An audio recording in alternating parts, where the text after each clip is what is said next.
मंगलमूर्ति मोरया। भगवती श्री जगदम्बा माता की जय। श्री सद्गुरुनाथ महाराज की जय। श्री राम जय राम जय जय राम।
ज्याचे वसिष्ठा परिज्ञान योगेश्वराचे कवी वाल्मिका सारिखा मान्य ऐसा नमस्कार माझा सद्गुरु रामदासा गणेश शारदा चैव सद्गुरु सज्जनस्तथा आराध्य दैवतं गुह्यं सर्वमे रघुनन्दन गणेश शारदा सद्गुरु संत सज्जन कुळेश्वरु सर्वहि माझा रघुवीरु सद्गुरु रूपे श्रीराम माझे आराध्य दैवत परम गुह्य गुह्यातीत गुह्यपणाची मात न चले जेथे श्रीराम यो जातो मरुदंशजोक्षितितले संबोधयन् सज्जनान् ग्रन्थयो रचयन् सुपुण्यजनकं श्रीदासबोधाभिधम् यः कीर्त्या पठनेन सर्वविदुषां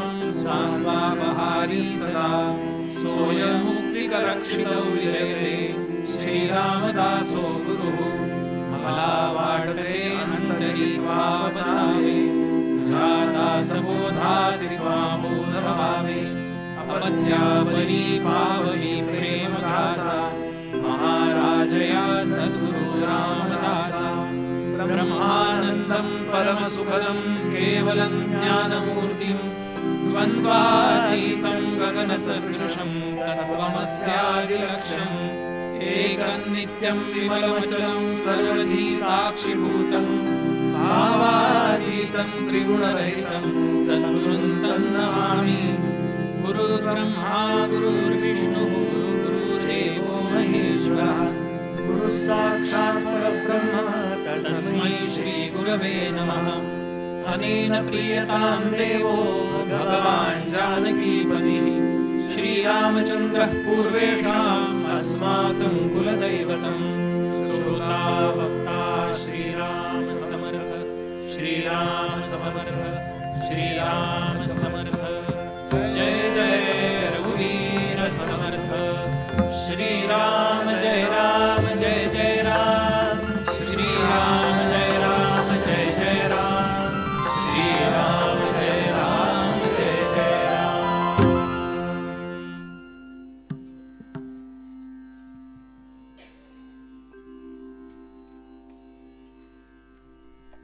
श्रीमद दासबोधाच्या प्रवचन श्रवणासाठी आपल्या प्रपंचातल्या अनेक कार्यांना दूर ठेवून या ठिकाणी नित्य आणि नैमित्तिक रीतीने उपस्थित राहणारे सर्व भाविक अधिकारी श्रोते सर्वांच्या हृदयस्थ परमात्म्याला नमस्कार करून प्रवचनाला आरंभ करतो।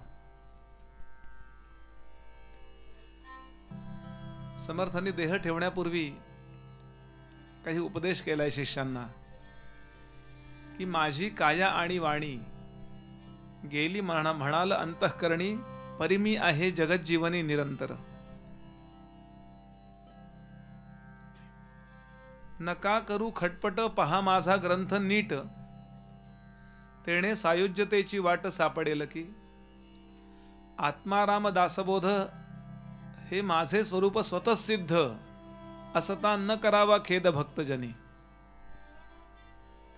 समर्थांचं या जगाने जोपर्यंत सजीव दर्शन घेतलं त्यांच्या त्या मूर्तीला किंवा आत्ताही ते प्रकट झाले तर त्या मूर्तीला चिन्मयी मूर्ती असं म्हणतात। आता आपण अशी बनवली असेल मूर्ती किंवा समर्थांची समाधी पादुका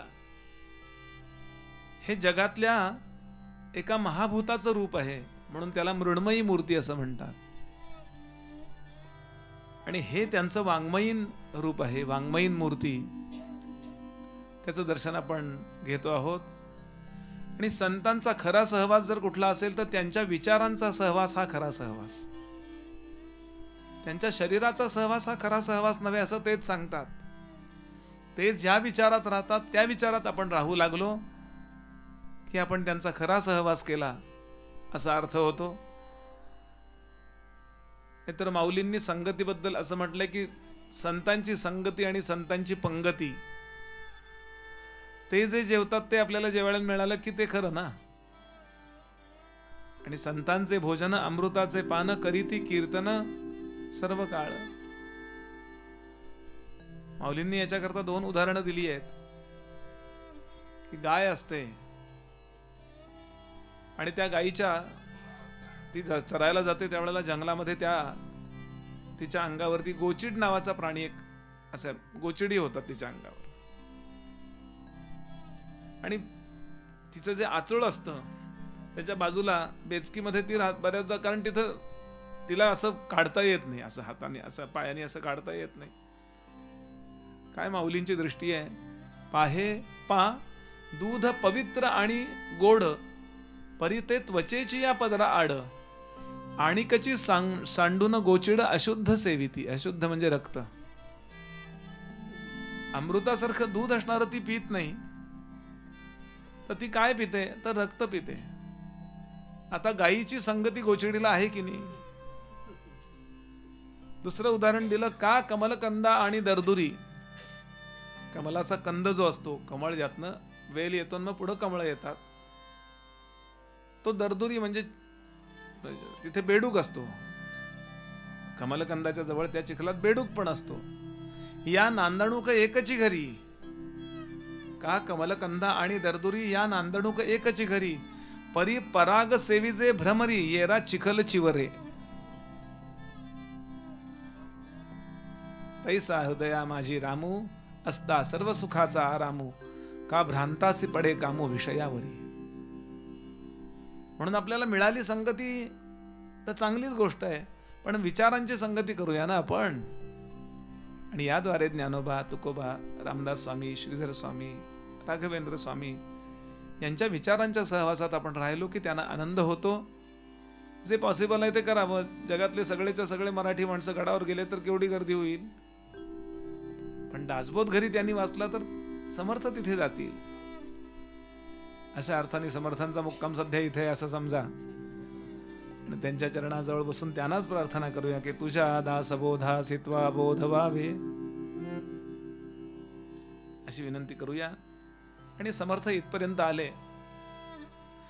की बाबांनो, तुमच्या जीवनामध्ये आत्ता जे तुम्ही काही उपभोगत आहात हे पूर्वीच्या कर्माचं तुम्ही फल उपभोगत आहात. त्यामुळे त्यानं होरळही न जाऊ नका आणि होरपळूनही जाऊ नका. आता असं कर्म करा की पुढे आपल्याला निगेटिव्हली, नकारात्मकतेनं काही उपभोगावं लागणार नाही. एक लक्षात घ्याल, महत्वाचा सिद्धांत हिंदू धर्माचा, हिंदू हा शब्द आत्ताच आहे, आपल्या धर्माचा असा म्हणा, कुठला असेल तर तो कर्मविपाक सिद्धांत. म्हणजे विष्णूला सुद्धा भोग संपत नाहीत, इंद्राला सुद्धा भोग संपत नाहीत. त्यानं जे कर्म केलंय, विष्णूंनी काहीतरी एकदा नारदांची काहीतरी गंमत केली. नारदांनी त्याला शाप दिला. मी लग्नाला उभा राहताना मला तुझं रूप दे असं म्हणलो होतो, मी हरी रूप दे असं म्हणलो होतो. हरीचे अनेक अर्थ आहेत. यांनी अर्थ घेतला माकड, म्हणून तसं तोंड त्याचं झालं. आणि त्यावेळेला तो विवाह, विष्णूने ती मुलगी पळवली असं वर्णन आहे. म्हणजे पळवली म्हणजे श्रीमती नावाची लक्ष्मीचाच अवतार होती ती. तर नारदांनी शाप दिला विष्णूला की माझी झाली असती पत्नी ती, पण तू पळवून नेलीस ना, जा आता एका अवतारात तुला एक असा अवतार घ्यायला लागेल की तुझी पत्नी पळवून नेईल एक राक्षस, आणि वानरांच्या आणि माकडांच्या मदतीशिवाय तुला ती परत मिळणार नाही. देवी भागवतातली कथा आहे. आपल्या डोक्यात हे बसण्याकरता आहे की केलेलं कर्म विष्णूला सुद्धा चुकत नाही. मोठी आहेत ती माणसं पण चुकणार नाही. इंद्र मोठा आहे पण चुकणार नाही. हे सगळे जीव लक्षात गेले. ही जीव फक्त ते विष्णू वगैरे कसे असतात की ते ब्रह्म आहे असं मी ब्रह्म आहे हे जाणतात. दोन प्रकार आहेत. एक, प्रकृतीच्या शुद्ध स्वरूपामध्ये जेव्हा परब्रह्माचं प्रतिबिंब पडतं तेव्हा त्याला ईश्वर म्हणतात, आणि प्रकृतीच्या डायल्यूट झालेल्या अशुद्ध अशा स्वरूपामध्ये जेव्हा परब्रह्माचं प्रतिबिंब पडतं त्याला जीव म्हणतात. हे पारिभाषिक शब्द आहेत, आणि कुठल्याही गोष्टीमध्ये पारिभाषिक शब्द माहिती झाल्याशिवाय तो विषय कळत नाही. म्हणून अगदी ज्याला फॉरेनर हे शब्द वाटत असतील त्यांनी पुन्हा पुन्हा ऐका. आणि म्हणून कधीही कुठल्या गोष्टीनं हुरळून जाऊ नका, होरपळून जाऊ नका. छान प्रपंच नेटका करा, पण तो नाशिवंत आहे जाणून करा. हे नकारात्मक तत्वज्ञान नाहीये. नंतर दुःख होऊ नये म्हणून याच्या आधी घेतलेला हा डोस आहे असं समजा, पोलिओचा किंवा काय कोरोनाचा. आणि मग या पद्धतीनं मग तो म्हणाला मग इतकं दुःखमय जीवन आहे, मग मी काय करू. ते म्हणाले भगवत भजन कर. मग ते भजन कसं करायचं म्हणून 9 त्याचे विभाग सांगितले. पण हे सद्गुरूशिवाय कळत नाही म्हणून सद्गुरूबद्दल सांगायला आरंभ झाला. सद्गुरू पहिला 5व्या दशकातला पहिला समास आहे तो गुरु निश्चय. गुरु केलाच पाहिजे, म्हणजे त्याला आवश्यक नाहीये गुरु, बरं अनिवार्य आहे. एकही मनुष्य आतापर्यंत गुरुशिवाय उद्धारला नाही. म्हणजे विष्णूंच्या अवतारांना सुद्धा गुरु करावे लागलेत. श्रीराम कृष्ण आदी करूनही अति तत्पर गुरु भजनी अशी ओवीस होऊन गेली. म्हणून गुरु पाहिजेच. मग तो कोण? मग सामान्य लोकांची काय मानसिकता असते त्याकरता पहिली ओवी लिहिली गुरु लक्षणामधली. जे करामती दाखविती तेही गुरु म्हणीच येती, परंतु सद्गुरु नव्हे ती मोक्षदाते. चमत्कार काही करायला लागला, काही जवळपास त्याच्या सिद्धी आहेत म्हणून त्याला गुरु म्हणायचं कारण नाही. तो निश्चित आपल्यापेक्षा उपासक चांगला असेल. गुरुचं एकमेव लक्षण, मुख्य सद्गुरूचे लक्षण आधी पाहिजे विमळ ज्ञान. तो आत्मस्वरूपाचा ज्ञानी असला पाहिजे. हे बुद्धीच्या पातळीवर नव्हे, तो त्याला अनुभव, त्याला ती अपरोक्ष अनुभूती आलेली पाहिजे. म्हणजे तो ते झालेला पाहिजे, तो जीवदशेतला नको. मी याला नेहमी उदाहरण देतो की पोहण्याचा तलाव काढण्याचे पैसे ज्याच्या जवळ आहेत त्यांनी पोहण्याचा तलाव जरी काढला तरी त्याला पोहता येत असतं असं नाही. त्याच्याजवळ जागा असते, पैसे असतात, पाणी असतं म्हणून तो तलाव काढतो. त्याचा पोहण्याच्या तलावाचा मालक आहे, म्हणजे त्याला पोहता येतं असं आहे का? पोहणार आणि आपल्याला शिकवणारा कोण पाहिजे? पोहण्याच्या तलावाचा मालक पाहिजे का ज्याला चांगलं पोहता येतं तो पाहिजे? कन्सेप्ट क्लिअर करून घ्यावी. आणि ह्याचाही विचार आपण केला. आणि यानंतर गुरुचं मुख्य लक्षण आपण पाहिलं की अनेक गोष्टी त्याच्याकडं, 11-12 गोष्टी त्याच्याकडं असतात, त्याही पाहिल्या. आणि मग शिष्य कसा पाहिजे या ओव्या 104 ओव्या आहेत त्याचाही काल आपण विचार केला की शिष्य पाहिजे धारिष्ठाचा.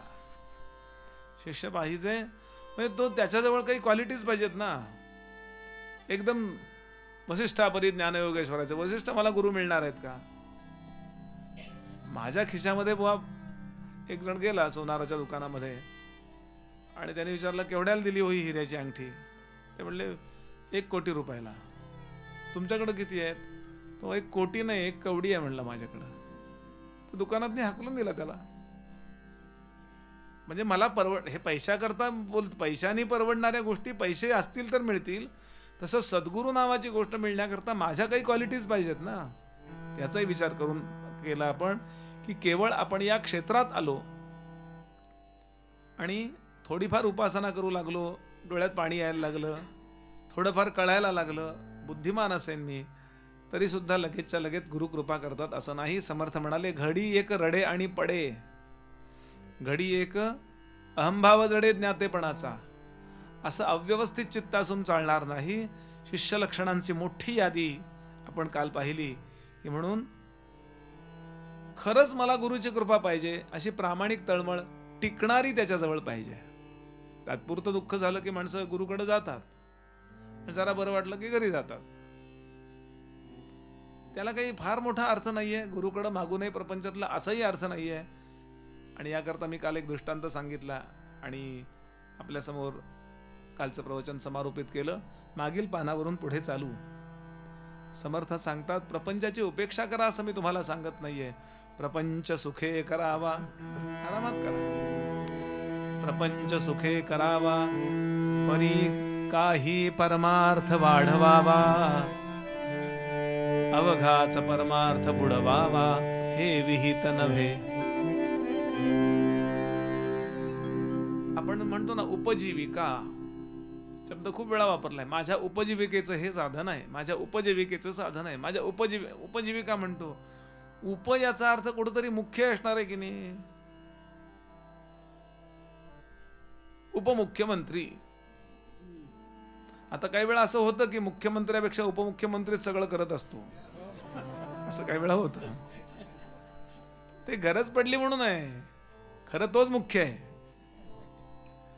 तसं उपजीविका हे जसं आहे तसं मुख्य जीविका काय?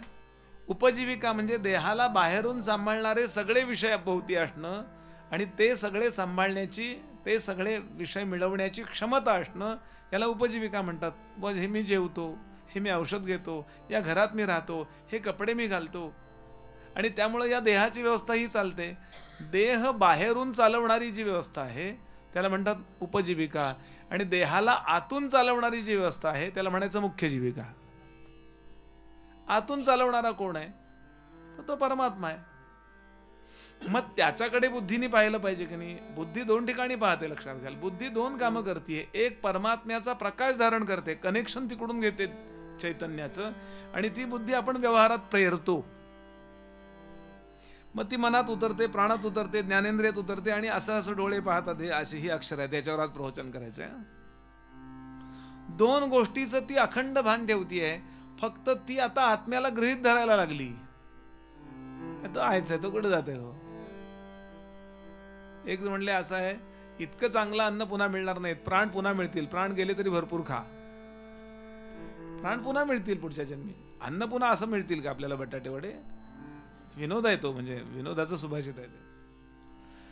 म्हणजे आम्ही सगळेजण अज्ञानी जीवांबद्दल बोलतोय. आम्ही सगळेजण या देहाद्वारे प्रपंचात उतरलो आणि मुख्य जीविकेचा विसर पडला. हे विहित नव्हे, हे योग्य नाही. विहित म्हणजे योग्य, समर्थ सांगतात. आणि आता म्हणून तळमळीनं गुरुला शरण गेलं पाहिजे, मनापासून शरण गेलं पाहिजे. आता गुरुला शरण गेल्यानंतर त्यांच्या उपदेशाच्या स्टाईल्स कोणकोणत्या आहेत तुम्हाला हे जाणवेल. म्हणाले कुठे तुम्ही तिथं गेलात काय काय मिळेल तुम्हाला, दुकानात काय काय मांडलेलं असतं असा विचार करा. आणि म्हणून पुढचा चौथा समास आला 5व्या दशकातला, उपदेश लक्षण. गुरूंच्या उपदेशाच्या स्टाईल्स, पद्धती. कोणी काय सांगतं, कोणी काय सांगतं, कोणी काय सांगतं, कोणी काय सांगतं. यातला कुठला पदार्थ तुम्ही घेतल्याशिवाय घरी येऊ नका. दुकान मांडलंय असं डोळ्यासमोर आणा. आता काहीतरी दृष्टांत पाहिजे ना. दृष्टांतानी सिद्धांत पटतो, म्हणून हा दृष्टांत दुकानाचा. दुकान नसतं, मोहब्बत की दुकान म्हणतात ना, दुकान नाहीये. किंवा प्रेमानं दुकान म्हटलं तरी चालेल. पंढरी नामाचा बाजार म्हटलंय, दुकानच ना. ज्ञानोबा काय वेगळं सांगतायत आमका. आणि तिथे भाव मोजायचा आहे, प्रांजळपणा मोजायचा आहे, सरळपणा मोजायचा आहे. मला ते पाहिजे एवढंच किंमत मोजायची आहे बरं का. समस्या काय, मला ते नकोय हा मुद्दा आहे. स्वामी रामतीर्थ यांनी संन्यास घेतला. गोष्ट ऐका. रामतीर्थ हे काशीच्या विश्वविद्यालयामध्ये, संस्कृत विश्वविद्यालयामध्ये प्रोफेसर होते. आधी तिथं नोकरी मिळणं कसलं अवघड, अफाट भरपूर पगार. विवेकानंदांच्या नंतर होऊन गेलेला हा महापुरुष आहे बरं. हे साधारण विवेकानंदांसारखंच त्यांनी कार्य केले स्वामी रामतीर्थांचं. तर मोठा माणूस होता, प्रश्नच नाही. तर रिटायर झाले. आता निवृत्त झाल्यानंतर सत्कार ठेवण्यात आला त्यांचा, स्वामी रामतीर्थांचा, की या बसा. म्हणजे ते खुर्च्या मांडल्या, डोळ्यासमोर आणा. मग प्रत्येकाने संस्थेने हार आणलेला. मग प्रत्येकजण त्यांचं कौतुक करायला उभा राहिला की खरोखर रामतीर्थ काय झालं. रामतीर्थ पूर्वी नास्तिक होते. We do not believe in God असे असतात ना काही लोक, असे होते. पण हिमालयात एकदाच गेले आणि पूर्व पुण्य होतं त्यांचं. आणि एकदम त्यांच्या लक्षात आलं, अरे आपण वेगळ्या ट्रॅकला आहोत. आपली सगळी इफिशियन्सी आपण नको त्यात घालवतोय. मी आत्मा भगवंत शोधून काढला पाहिजे. हे काय, कुठल्या राजकारणात अडकलोय मी, चुकलं माझं हे. बाकी बोलले नाहीत ते. एकदम ट्रिमेंडस चेंज झाला. रिझाईन दिलं आणि त्यांचा सत्कार ठेवण्यात आला. की किती मोठा त्याग केला यांनी.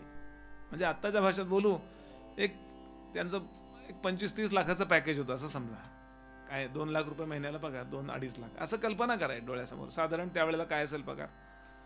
मग प्रत्येकजण उभा राहिला आणि बोलायला लागला. असंच समारोपाचं भाषण ठरलेलं असतं, ज्याच्याबद्दल बोलायचं आहे, खूप महान होते असं बोलायचंच असतं. असं प्रत्येकजण बोलतोय की रामतीर्थांनी केवढा मोठा त्याग केला. भगवंताच्या दर्शनाकरता त्यांनी इतक्या लाखाची नोकरी सोडली. भगवंताच्या दर्शनाकरता त्यांनी प्रपंच सोडला. भगवंताच्या दर्शनाकरता इतकी मोठी पोस्ट सोडली. भगवंताच्या दर्शनाकरता त्यांनी काशी सोडली. भगवंताच्या दर्शनाकरता अमुक, असं प्रत्येकजण बोलायला लागला. आणि त्या सगळ्या भाषणांचं उत्तर द्यायला रामतीर्थ उभे राहिले. ते म्हणले, मी फार वैराग्यवान आहे, मी फार त्यागी आहे, मी अमुक आहे, असं तुम्ही सगळं जे बोलताय ते पूर्ण खोटं आहे. खरे त्यागी तुम्ही लोक आहात. मी भगवंताकरता नोकरी सोडली, मी भगवंताकरता या पोस्टचा त्याग केला, मी भगवंताकरता कॉलेज सोडलं, मी भगवंताकरता गाव सोडलं, भगवंताकरता घर सोडलं. पण तुम्ही घराकरता भगवंत सोडला, तुम्ही नोकरी करता भगवंत सोडला, तुम्ही अमक्या अमक्या पगाराकरता भगवंत. कोणाचा मोठा त्याग आहे म्हणाले. उपरोधिकपणानं बोलायची त्यांची स्टाईल होती. कशा करता मी बोलतोय, प्रपंच सुखे नैव करावा, परी काही परमार्थ वाढवावा. आणि याकरता अशा दुकानात आपण जाऊया की ज्या दुकानात सगळं मिळतंय. काय काय मांडलंय तिथे समर्थ सांगतात, ऐका उपदेशाची लक्षणे, बहुविध कोण कोणे, सांगता ते असाधारणे, परी काही एक सांगो. इतक्या मोठ्या पृथ्वीवरती हजारो संप्रदाय आहेत. त्या हजारो संप्रदायामध्ये परत वेगवेगळ्या उपासना पद्धती आहेत. त्या सगळ्या उपासना पद्धती आपल्याला माहीत असणं शक्य नाहीये. किती काय काय काय फॅकल्टी काय म्हणता तुम्ही, किती व्यवस्था असतील या शिक्षणाच्या. जसं इकडचं शिक्षणाच्या व्यवस्था आहेत तशा अध्यात्म शिक्षणाच्या किती व्यवस्था आहेत. नुसतं नाम म्हटलं तरी नामाचे प्रकार किती आहेत, नुसतं ध्यान म्हटलं तरी ध्यानाचे प्रकार किती आहेत, नुसतं योग म्हटलं तरी योगाचे प्रकार किती आहेत, नुसते यज्ञ म्हटलं तरी यज्ञाचे प्रकार किती आहेत. नुसती मतं म्हटली, द्वैत आहे, अद्वैत आहे, विशिष्टाद्वैत आहे, केवलाद्वैत आहे, द्वैताद्वैत आहे. बरं द्वैत आहे, त्या द्वैतात पुष्कळ मत आहेत. आणि म्हणून मी त्यातलं तुम्हाला सांगतो. म्हणाले बहुतमंत्र उपदेशिती, कोणी नाम मात्र सांगती, एकते जप करविती ओंकाराचा. ओंकाराचा शिवमंत्र, भवानी मंत्र, विष्णू मंत्र, महालक्ष्मी मंत्र, अवधूत मंत्र, गणेश मंत्र, मार्तंड मंत्र सांगती. मंत्राची यादी केली आहे समर्थाने. किती मंत्र आहेत अहो. फक्त गणपती घेतला ना तरी गणपतीचे शेकडो मंत्र आहेत. एकाला असं आलं, मी खूप मोठ्या अगदी ऋषितुल्य अशा व्यक्तीबरोबर बसलो होतो एकदा. आम्ही बसलो होतो तर ते यजमानानं सांगत होते तुम्हाला बुवा अमकी अमकी उपासना करायची, गणपतीची उपासना. पण गणपतीचे शेकडो मंत्र आहेत. मग त्यातला तुम्हाला कुठला मंत्र, म्हणून एक मंत्र त्यांनी म्हणावा आणि नारळ फोडावा. आणि नारळ फोडायचा पद्धती आहे. एक तंत्राचा भाग आहे नारळ फोडायचा. तो नारळ बरोबर अर्धा फुटला तर तो आता गणपती हो हाच मंत्र यांना लागू आहे. तो उभा फुटला नको, हा नाही मंत्र. अमुक अमुक मंत्र, श्री गणेशाय नमः किंवा श्री गजानन जय गजानन, असे शेकडो मंत्र. म्हणजे समोर नारळाचा ढीक पडला पण एकही गणपतीचा मंत्र त्यांना लागू पडला नाही दिवसभर. इतकं सूक्ष्म आहे हे की रॅन्डमली तुम्ही नुसतं गणपती म्हटलं तरी तोच मंत्र तुम्हाला योग्य असतो असं नाहीये. काय त्यातला आपल्याला लागू पडेल, मी काय करायला पाहिजे, कारण आहे भरपूर हो. ब्लड प्रेशरच्या गोळ्या पुष्कळ प्रकारच्या आहेत की नाही, तर मी कुठली गोळी घेऊ ते डॉक्टरना माहित असतं ना. म्हणजे माहित असायला पाहिजे ना. तेही प्रयोग करत असतील तर अवघड आहे हो. ही घेऊन बघा म्हणले, ही बघूया, नाही तर ही पण चालेल. आणि म्हणून स्पेशलायझेशन केलेले डॉक्टर्स लागतात त्यातले, की नुसतं रॅन्डम नाही चालत. एक दृष्टांत म्हणून आपल्याला गोष्ट सांगतो, ऐका. घडलेली गोष्ट सांगतो. म्हणजे मी तुम्हाला उपासनेच्या पद्धती कशा असतात इतकं आपण हे सिरियसली ऐकलेलं नसतं आणि कानावरही नसतं, म्हणून त्याचं महत्व कळत नाही कदाचित आम्हाला. समर्थांचं कीर्तन चाफळला चालू होतं. सुंदर कीर्तन, काय प्रश्नच नाही. करी कीर्तने नारदा सारखाची, कदरियू परी शांती जाचे सुखाची. त्यावेळच्या कीर्तनाचं वर्णन त्यावेळच्या उद्धव सूत नावाच्या एका रामदास यांनी वर्णन केलंय की जया वाटते कांचनू केर जैसा, नमस्कार माझा सद्गुरू रामदास. असं गोड कीर्तन. आणि कीर्तनात चाफळला चालू आहे कीर्तन. कीर्तनामध्ये एक वडील आणि मुलगा यांची जोडी आलेली होती, करहाट नावाच्या गावाची. म्हणजे आजचं कराड, करहाट हे मूळ नाव. असे वडील आणि मुलगा बसलाय. कीर्तन सुरू झालं. आणि अस्खलित कीर्तन म्हणजे लोकांना काहीतरी प्राप्त होईल असं कीर्तन, त्यात एंटरटेनमेंट नाही, सगळे रस असतील त्यामध्ये, पण निम्न दर्जाला ते कीर्तन उतरत नाही. अतिशय गोड कीर्तन. आणि कीर्तन झाल्यावर पद्धतीप्रमाणे सगळेजण नमस्काराला पुढे आले आणि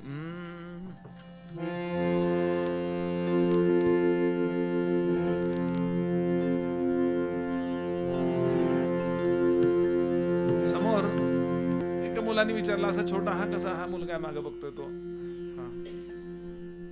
त्याने विचारला प्रश्न. एकदम हा मुलगा चरणावर नमस्कार करतो आणि सांगतो, महाराज मी कोण कोठील कुठे मजलागी जाणे, काहे जगात घडले मम साच येणे, याचा विचार करिता शिणलो मी वाया, सांगोनी ते सुखी करा मज स्वामी राया. वय वर्ष 7-8. आता त्याच्यावर एक 0 देऊन बघा, असं वाटतं का मी कशाला जन्माला आलो आणि मी काय करायला पाहिजे. आणि याचा विचार करून थकलोय मी, म्हणून मी तुम्हाला विचारतोय. समर्थ म्हणाले, जा रामासमोर ध्यानाला बस. पहाटे पूर्वीची कीर्तनाशी संध्याकाळी 9ला वगैरे सुरू व्हायची आणि पहाटे 3 पर्यंत चालायची, 3-4 पर्यंत. काय करू हरी कथा मुखी राम नाम जेणे होय चित्ता समाधान, अशी कीर्तनाची त्यावेळेला इच्छा असायची. वेळ टाइम बाउंड कीर्तन नाही. पूर्वी आपल्या इथे आजी आजोबाच्या वयाचे बसले असतील त्यांना कळेल, आपल्या लहानपणी अशी कीर्तन असायची. आणि असं कीर्तन त्यामुळे पहाटे 3-3:30 लायला सांगितलं, रामासमोर ध्यानाला बैस. राम मंदिर चाफळचं, हा बसला ध्यानाला. आता ध्यान बैस म्हटल्यानंतर या मुलाला ध्यान कसं कर हे सांगावं लागलं नाही, कारण समर्थाने त्या मुलाचा चेहरा पाहिला आणि कळलं हा गेल्या जन्मीचा योगभ्रष्ट आहे. थोडं काहीतरी राहिलं म्हणून शुचीनाम श्रीमतांगे हे योगभ्रष्टोभिजायते अथमा योगिनामेव कुले भवती धीमताम. गेल्या जन्मीचं घेऊन आलेले असतात. पुष्कळ आपल्याला लहान मुलं दिसतात, उत्कृष्ट तबला वाजवतात बघा, किंवा गातात, किंवा एखादं वाद्य येतं का, ते गेल्या जन्मीचं घेऊन आले. 10 जन्म रियाज केल्यानंतर येणार नाही ते त्यांना येत असतो.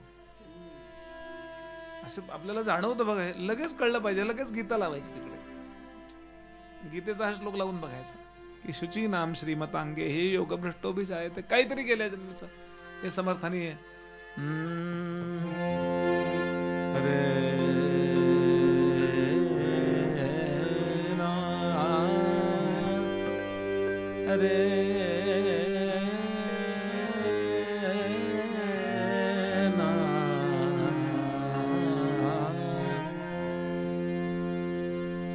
ध्यानाला बैस. मग यानं ध्यान केलं, याला बाकी काही सांगितलं नाही, फक्त ध्यानाला बैस सांगितलं. बाकी लोक नमस्कार करतायत, गर्दी आहे.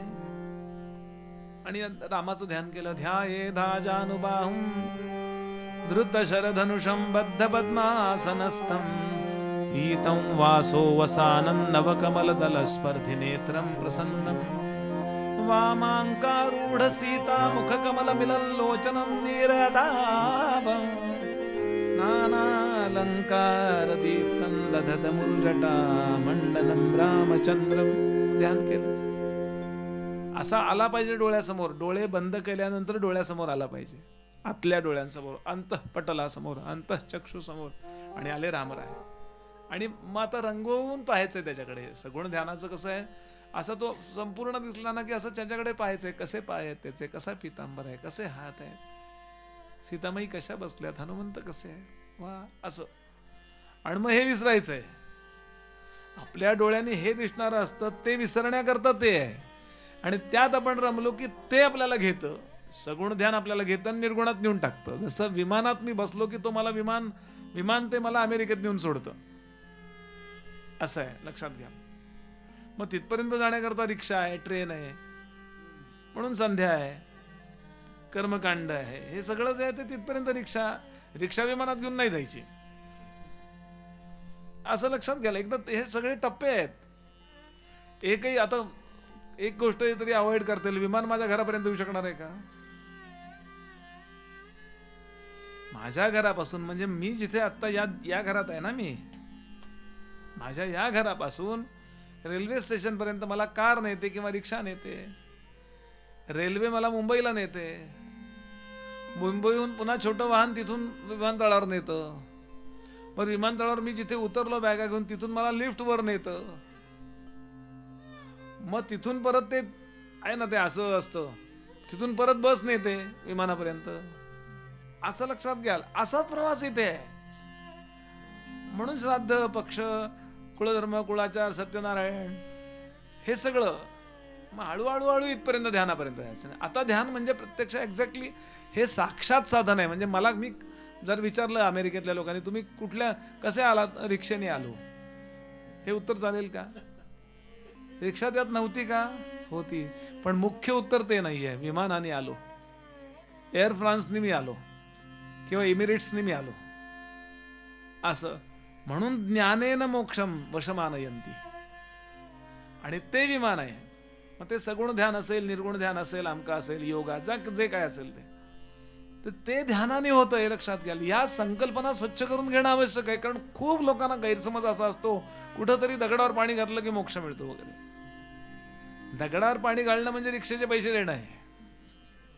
आणि तो दगड नाहीये, तो शंकर म्हणणं की तो दगडाचा शंकर होतो. कारण आपण तसं भावलंय ना, जसा भाव तसा देव. म्हणून म्हण आहे, मानला तर देव. म्हणजे मानणं नावाची जी गोष्ट आहे ना, ती अपेक्षित आहे. पण आपण त्याला दगड म्हणलो म्हणून तो दगड होत नाही. असं परत घ्या, त्याचा दगडाचा अपमान, देवाचा अपमान केला त्यांनी दगड म्हणून, त्याला काही नाही हो. आजोबा समजा जब्बू खेळायला बसले आणि गाढव झाले, ते लहान मुलावर त्या नातवावर रडतात का? मी गाढव झालो असं पण रडतात का? लहान मुलं रडतात. म्हणून जे प्रपंचात रडतात ते लहान आहेत, हे लक्षात घ्याल. कधीही प्रपंचात काहीही दुःख झालं तरी रडायचं नाही, कारण तसं झालेलंच नाहीये. आपण गाढव झालेलोच नाही होत्या जब्बू मध्ये. पत्त्यात कल्पना आहे ती फक्त. प्रपंचातला खेळच आहे ना तो. खेळा ऐसा प्रपंच मानावा, गोंदवलेकर महाराज. हे बिंबवायचंय सारखं, म्हणून प्रवचन. असा तो बसला ध्यानाला आणि रामाचं ध्यान केलं होतं. राम दिसायला लागले. फर्स्ट टाइम बसला होता ध्यानाला. फक्त समर्थाने सांगितलं ध्यानाला बसला. समोर आला तो जो रूप भावलं होतं ते आलं, रामराय. आणि हळूहळू राम बदलत गेले आणि गणपती बाप्पा झाले. ध्यानातल्या ध्यानात. आता होतं बघा, एखादा फोटो असतो ना, इकडून पाहिला की तो मारुती दिसतो, तिकडून पाहिला की गणपती दिसतो. असं असतं की नाही? असं तसं झालं. त्याला वाटलं काहीतरी चुकलं माझं, म्हणून गणरायाला नमस्कार केला. पुन्हा ध्याये दाजानं रामाचं ध्यान केलं. एक क्षणभर राम दिसले, परत रामराय गणपतीत कन्व्हर्ट झाले, बदलले. ही घडलेली घटना आहे सापडला. असं 2-3 वेळा झालं. आणि आता रामरायाचं ध्यान केल्यानंतर गणपती जे बाप्पा आले ते रागावण्याच्या भूमिकेत तांडव नृत्य करी, गजानन तांडव नृत्य करी, तांडव नृत्य करी, गजानन तांडव नृत्य करी, हो तांडव नृत्य करी, गजानन तांडव नृत्य करी, हो तांडव नृत्य करी, गजानन तांडव नृत्य करी. ढिमिकिटी ढिमिकिटी मृदंग बाजे, ढिमिकिटी ढिमिकिटी मृदंग बाजे, ढिमिकिटी मृदंग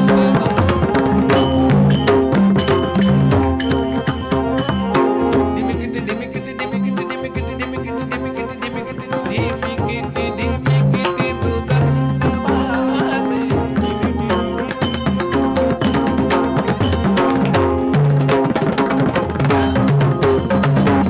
क्या बात है.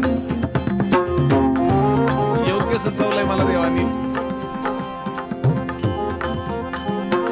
ढिमिकिटी ढिमिकिटी मृदंग बाजे, ब्रह्मा ताल धरी, गजानन तांडव नृत्य करी, हो तांडव नृत्य करी, गजानन तांडव नृत्य करी,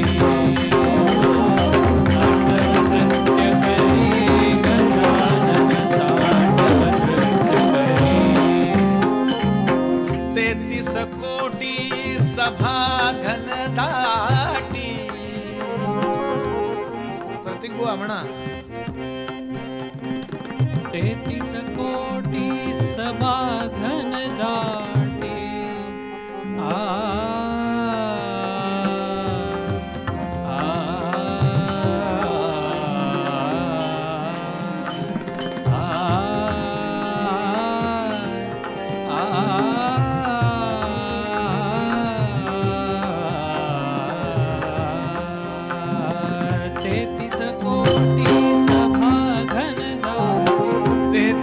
कोटी सभा घनदाटी मध्ये शिव गौरी गजानन तांडव नृत्य करी.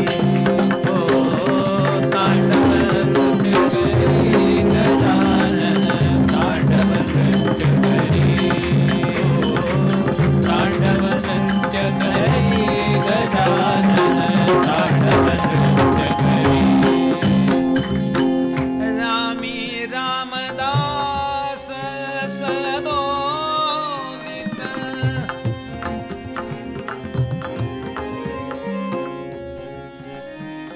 राग आहे तो त्याचा नाही आहे, मध्ये जे आहे ते तिकडून वाजत नाही. रामी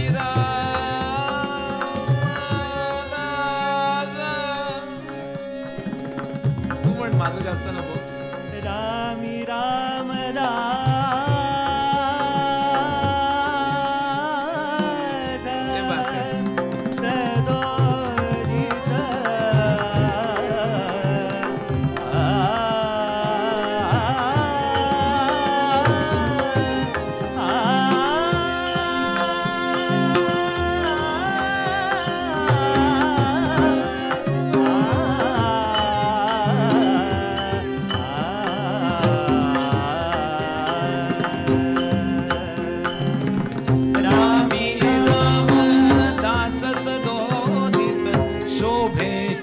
श्री गजानन तांडव नृत्य करी.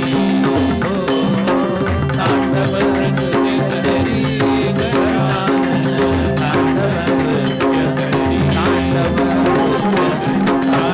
नृत्य करी.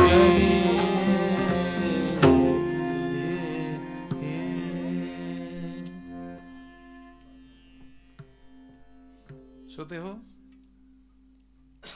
घाबरलं पोरग. आपल्याला आपले टीचर रागावलेत, आपण किती घाबरतो.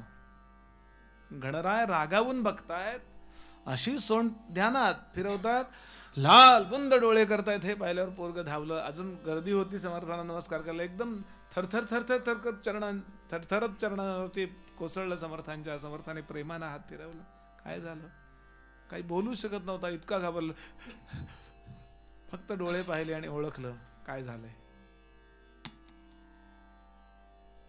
कळलं ना बाळा, गेल्या जन्मीची तुझी ती उपासना आहे रे राजा. जा घरी. रामभक्त समर्थांनी त्याला गणेशाची उपासना दिली. आणि हा निरंजन गाणपत्य नावाचा खूप मोठा गणपती भक्त, गणपती त्याच्याशी बोलत असे. आज कराडला त्याची समाधी आहे नदीच्या काठी. खूप मोठे गणेश भक्त होऊन गेले. निरंजन नाव त्यांचं. गाणपत्य, गणपतीच्या भक्ताला गाणपत्य म्हणतात. समर्थ सांगतात इतके मंत्र आहेत, इतक्या प्रकारच्या उपासना आहेत. उदंड पाहो जाता पृथ्वीवरी, देवांची गणना कोण करी, तितुके मंत्र वैखरी किती म्हणून निवदवावी. त्यातलं मी काय करू.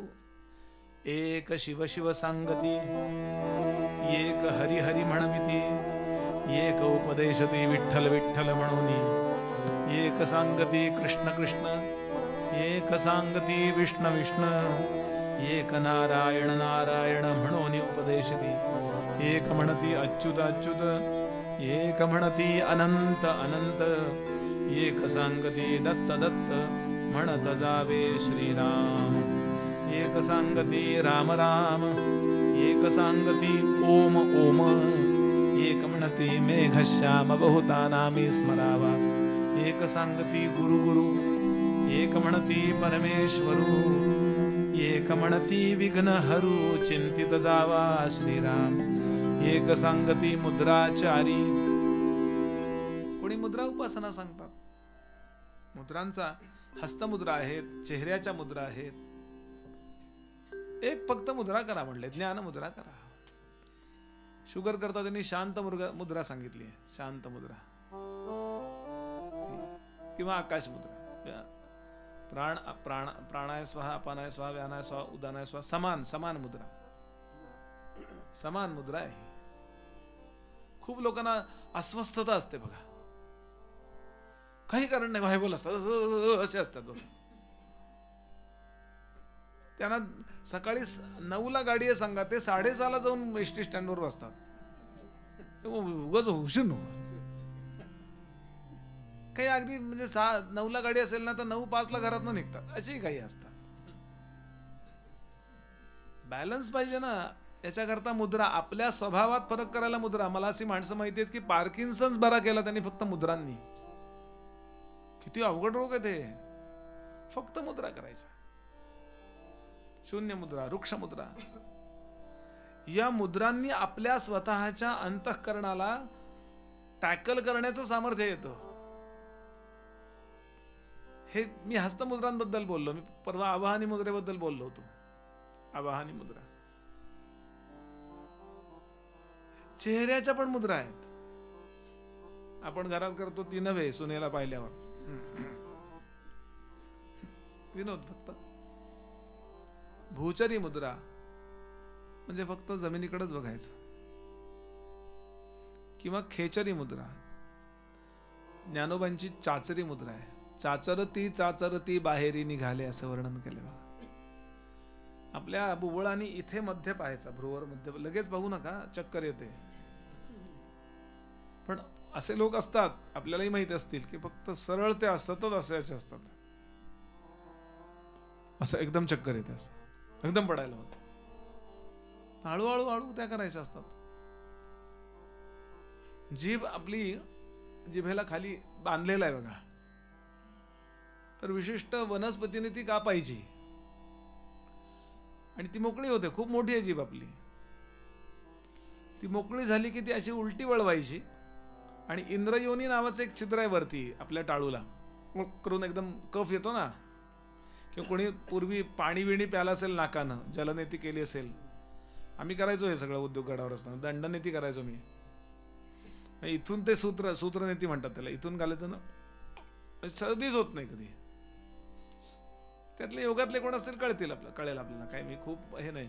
तर ती जीभ अशी उलटी करायची आणि फक्त आपल्या इंद्रयोनीमध्ये अशी करून अशी ठेवून द्यायची, की वरून जो या इथून आपल्या सहस्रारातून चंद्ररस स्रवतोय तो त्या जिभेच्या शेंड्यावरती अतिशय गोड, म्हणजे असं तुम्ही चव घ्यायला गेलात तर तो कळणार नाही, पण तो तेव्हा कळतो. आणि त्यांनी सगळ्या प्रकारचं आपल्याला ज्ञान होतं. देवगडला एक जण आत्ता योगी होऊन गेले, त्यांना ऐकायला यायचं नाही, ठार वैरे होते. तर त्यांना माझ्या एका मित्रांनी प्रश्न विचारला की तुम्ही ते मुद्रा करायचे, तुम्ही एवढं करता तर तुम्ही, आणि रोगही बरे करता येतात, आपल्याला पाहिजे मनातलं सगळं करता येतं या गोष्टींनी. ही योगाच्या प्रक्रिया आहेत या. हे असं केलं तर तुम्हाला कानाला कान उत्तम नाही का करू शकत तुम्ही, म्हणजे बहिरे झालाय तुम्ही, तर तुम्ही ते परत व्यवस्थित करा की म्हणाले. ते म्हणाले करू शकतो म्हणाले, म्हणजे लिहून दिलं त्यांनी. पण ऐकायसारखं उरलंय काय म्हणून ते तसेच ठेवलेत म्हणले मी. असे 90चे होऊन गेले. अशा काही उपासना असतात. ते एक सांगती मुद्राचारी, खेचरी, भूचरी, चाचरी, अगोचरी, एक आसने बरोबर या उपदेशती. विशिष्ट आसनामध्ये जरी बसलो तरी आपल्याला अंतःकरणाची एकाग्रता करता येते. काही लोक म्हणले अहो यात काही अडकू नका, तो एक महावाक्याचा विचार करा. एक महावाक्ये सांगती त्याचा जप करावा म्हणती, एक उपदेशती सर्व ब्रह्म म्हणून, एक शाक्त मार्ग सांगती. कलुषा कबजी, संभाजी महाराजांचा मित्र, शाक्त मार्ग सांगणारा. काही लोकांचं मत आहे अशा त्याच्या जास्त आहारी गेले ते म्हणून पुढे प्रॉब्लेम आले. शाक्त म्हणजे शक्तीचे उपासक. त्या शक्तीच्या उपासकात सत्वगुणी उपासकही, रजोगुणी उपासकही आहेत आणि तमोगुणी उपासकही आहेत. तमोगुणात पटकन रिझल्ट आहे, बकर बळी द्या, रेडा बळी द्या वगैरे आहे ना. हा तमोगुण. शक्तीचेच उपासक आहेत ते, पण त्यातले त्रिविधा भवती श्रद्धा म्हटलंय ना, श्रद्धात्रय विभाग योग. श्रद्धा 3 प्रकारची, सात्विकी, तामसी चैव राजसी चेतिताम शृणु, किंवा तामसी चेतिताम शृणु गीता. असे शाक्त मार्ग सांगणारे काही लोक असतात. एक मुक्त मार्ग प्रतिष्ठिती, मनात येईल ते करा, असेही काही मार्ग आहेत. मला माहिती आहेत, फक्त मी इथून नाही बोलू शकणार. ते मी निंदा कराय करता इथं बसलो नाहीये ना. आपल्यालाही माहिती असणार आहेत. असे होऊन गेले काही की काय पाहिजे ते वागा म्हणले. कोणी सांगितलंय मनाला काही असं एक तर मूर्ख मुख्य मार्ग प्रतिष्ठिती, एक इंद्रिय पूजन करीवी ते एक व्हावे, असे काही कापालिक परंपरेतले असतात. मत्स्येंद्रनाथ यांच्या तावडीत सापडले होते अशा लोकांच्या, आणि गोरक्षांनी त्यांना सोडवलं असं नवनाथात वर्णन आहे. श्रीशैल्यमला मत्स्यनाथांसारखे इतके मोठे सत्पुरुष जणू ते दाखवतायत की अरे मी सुद्धा सापडतो, तर तुम्ही किती सावध राहा. म्हणजे उपासनांच्या नावाखाली, देवदेव या नावाखाली हे असंही चालू असू शकतं. आणि मग त्यांची ती दुकानं खूप चालतात, कारण त्यात सिद्धी पण मिळतात ना. असं नाही की बाबा तुम्हाला काही मिळतच नाही. समर्थ सांगतात असं आहे, पण मी खरं सांगू, आईसे समर्थ म्हणतायत, खरं सांगतो मी, ऐसे उपदेश एक अनेक, ऐसे उपदेश अनेक, परिज्ञाने विण निरार्थक, ये विषयी असे एक, भगवद वचन श्रीराम. असे अनेक उपासना मार्ग असले, अनेक प्रकारच्या सिद्धी देणारे, अनेक प्रकारची श्रीमंती देणारे, अनेक प्रकारचं आरोग्य देणारे, अनेक प्रकारची सुबत्ता देणारे मार्ग असले, तरी सुद्धा सर्वश्रेष्ठ कुठली गोष्ट हे भगवान गोपालकृष्ण सांगतात गुरुगीतेमध्ये. भगवान हे सांगतात आमचे शंकर गुरुगीतेमध्ये, आणि गोपालकृष्णही गीतेमध्ये सांगतात. ते श्लोक मी उद्धृत करतो. समर्थ सांगतात इथे, नाना शास्त्र पठेल लोको नाना दैवत पूजनम, नाना शास्त्र पठेल लोको नाना दैवत पूजनम, आत्मज्ञानम विना पार्थ सर्व कर्म निरर्थकम. हे गर्भगीतेतला श्लोक आहे. दुसरा सांगतात गुरुगीतेतला, शैव शाक्ता गमाध्याये अन्ये च बहो मताः, अपभ्रंशो समस्तेपि जीवानां भ्रांत चेतसाम. जीवाना भ्रांत करणारे आणि त्यात अडकवणारे हे सगळे मार्ग आहेत. मग कुठलं, नहि ज्ञानेन सदृशम पवित्रमिह विद्यते. ज्ञान नावाचा जो मार्ग आहे, ज्ञान नावाची जी गोष्ट आहे, ती सगळ्यात श्रेष्ठ आहे. पण बाकी या सगळ्या गोष्टींनी तुम्हाला काय प्राप्त होईल? जे नाशिवंत आहे ते प्राप्त होईल. तुलनेने तुम्हाला ते शाश्वत वाटेल. तुम्ही चिरंजीव व्हाल, म्हणजे तुमचा देह चिरंजीव झाला म्हणजे कुठपर्यंत तो राहील? विश्व नाहीसं होईपर्यंत. म्हणजे विश्व नाहीसं होणार आहे तोपर्यंत राहील. नंतर काय? म्हणजे नाहीसं होणारच आहे. 100च्या ऐवजी 2000 वर्ष जगाल. हो, दीर्घजीवी व्हाल तुम्ही, दिव्यजीवी नाही होणार आहे. दिव्यजीवी ज्ञानाने होणार आहे. म्हणून ज्ञानाची महती सांगायला सुरुवात केली. या कारणे ज्ञाना समान पवित्र उत्तम न दिसे अन्य, म्हणून आधी आत्मज्ञान साधिले पाहिजे. समर्थ हे शंकराचार्यांच्या मताचे, ज्ञानोबा हे शंकराचार्यांच्या मताचे आहेत, लक्षात घ्या. द्वैत आणि अद्वैत यांचं एकत्रीकरण समर्थांनी दासबोधात केलंय. कारण समर्थांच्या घराण्यात मध्वाचार्यांचं मत होतं द्वैताच. द्वैत म्हणजे देव वेगळा आणि आपण वेगळे. पण त्यांनी प्रयोग केले, अरे पण शेवटी अद्वैतच आहे. लग्नात दोघं अपेक्षित आहेत, नवरा आणि बायको, पण शेवटी अद्वैत अपेक्षित आहे की नाही? अद्वैता करता द्वैत आहे की नाही? का द्वैता करता द्वैत आहे? भांडाय करता? बोला.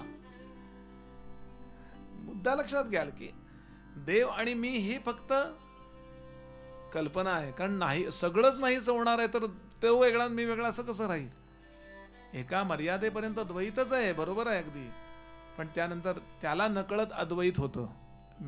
मी तूपणाची झाली बोलवणं एका जनार्दनी श्रीदत्त ध्यान. ही सगळी आचार्यांच्या, म्हणजे वेदव्यासानी ब्रह्मसूत्रात सांगितलेलं जे अद्वैत मत आहे त्या मताची संत मंडळी आहेत, लक्षात घ्या. आणि यांच्या पुढे कोणी टिकलं नाही.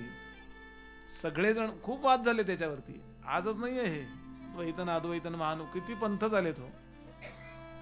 पण आपल्याला ते कळलं पाहिजे जे ज्ञानोबांना म्हणायचंय.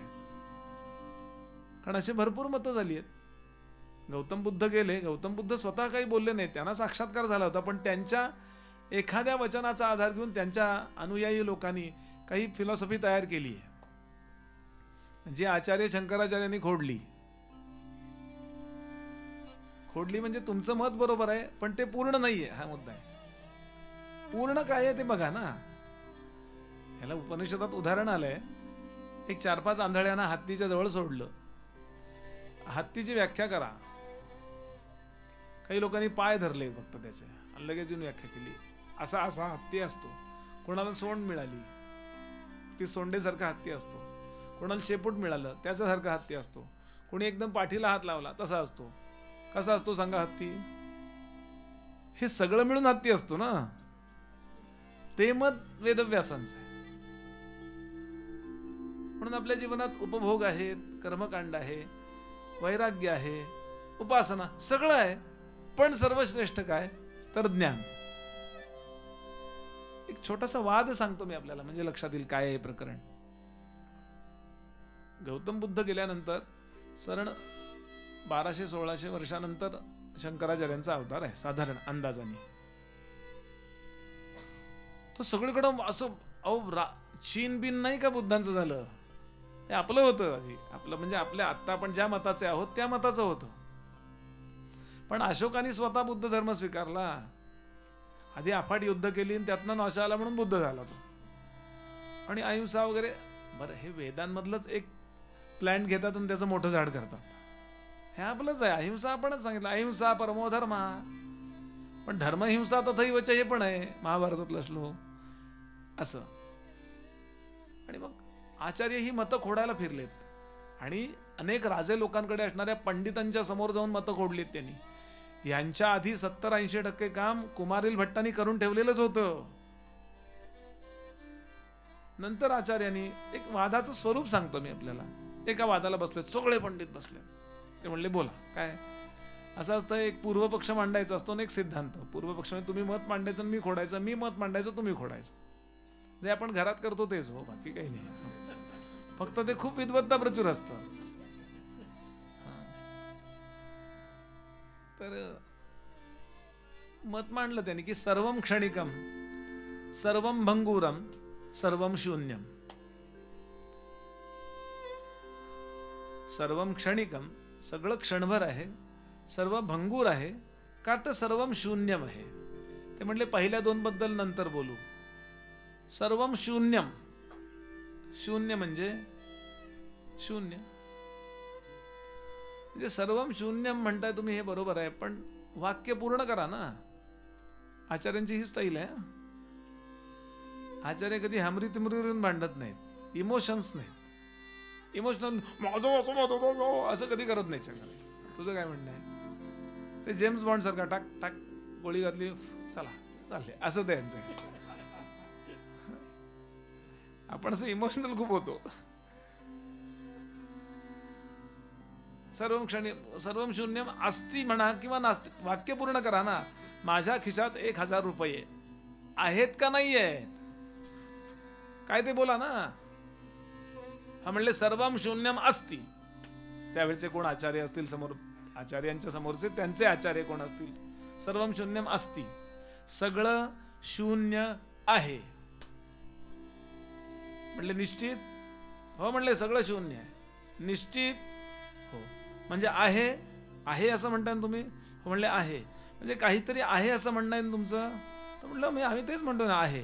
म्हणजे आहे म्हणताय ना तुम्ही? हो म्हणले हो आहेच म्हणतोय. तुम्ही पुन्हा पुन्हा तेच तेच काय विचारताय? नाही नंतर नाही म्हणाल तुम्ही म्हणून म्हणलं. आहे ना? हो आहे. मग काय आहे? ते म्हणले शून्यम आहे. म्हणजे आहे आहे म्हटलं याचा अर्थ काही नाही असं नाही, आणि शून्य याचा अर्थ काही नाही असा होतो. माझ्या खिशात 0 रुपये आहेत म्हणजे खिसा आहे म्हणायला पाहिजे ना आधी. आणि शून्यम अस्ति असं वाक्य होत नाही कधी. शून्यम अस्ति असं कसं म्हणता येईल तुम्हाला? अरे म्हणले हे ग्रामॅटिकल मिस्टेक आहे. ठीक आहे म्हणे सर्वम शून्यम नास्ति. तेच तर मी म्हणतोय.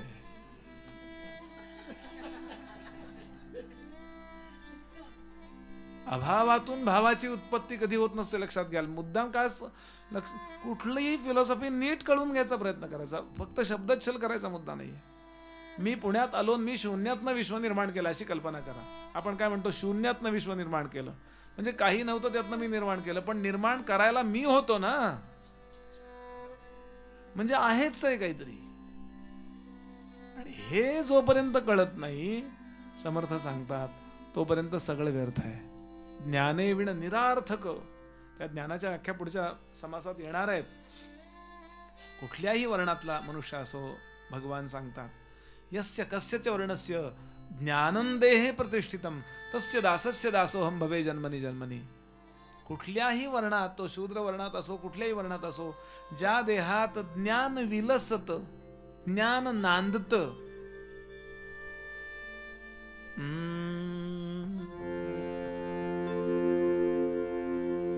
त्याचा दास होत नाही मी, त्याच्या दासाचा दास होतो, भगवान सांगतात. म्हणून देहात ज्ञान कसं नांदेल, देहात ज्ञान नांदणं हे आपलं कळायकरता सांगतोय. उदाहरण सांगतो मी आपल्याला. सा रे म प ध ध प म रे ध सा. प्रसंग असा आहे की ज्ञानेश्वर महाराजांनी नामदेव महाराजांना प्रश्न विचारला,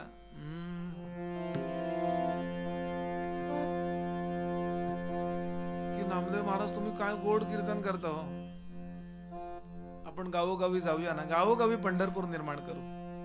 कारण जगातल्या सगळ्या लोकांना, भारतातल्या सगळ्या लोकांना पंढरपुरात यायला जमत नाहीये, आपण जाऊया का गावोगावी. ते म्हणले विठोबाला विचारून येतो.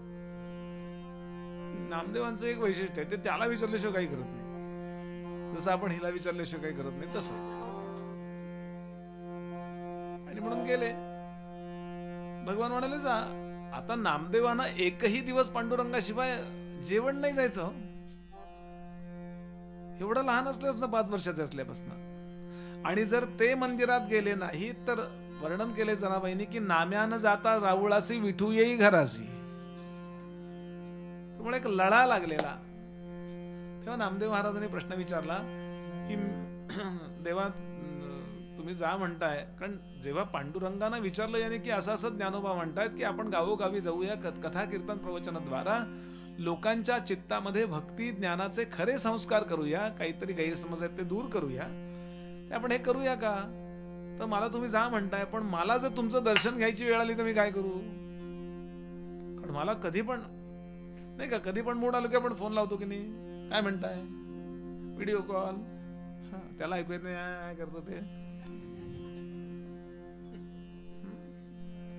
पुअर कनेक्शन असतं ना. उदाहरण सांगतो मी फक्त. आपल्याला आठवण आली की आपण लगेच फोन लावतो, आजी नातवाला फोन लावते वगैरे. तर मला तुमची आठवण आली तर मी दर्शन कसं करू, तिथे येऊन दर्शन द्याल का. कशा करता सांगतोय, ज्ञान जिथे प्रतिष्ठित असतं त्याचा किती महिमा असतो हे सांगतायत ते, फक्त मी गोष्टींनी सांगतोय. पांडुरंग म्हणाले, नाम्या ही साधी गोष्ट आहे, तुझ्या बरोबर ज्ञानोबा आहेत ना, तुला माझं दर्शन घ्यावंसं वाटलं की गोल वळ आणि ज्ञानोबांकडे बघ, आणि फक्त माझी भावना कर की तुला मीच दिसेन.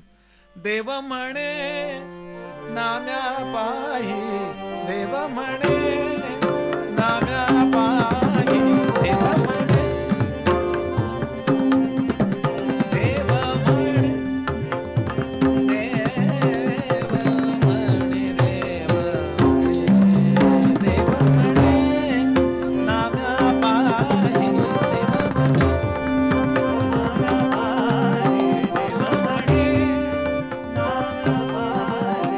ज्ञानदेव मीच आहे.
आत्मा माझा ज्ञानदेव, ज्ञानदेव, ज्ञानदेव, ज्ञानदेव, आत्मा माझा म्हणे, नाना पायी देव म्हणे, देव म्हणे, देव म्हणे.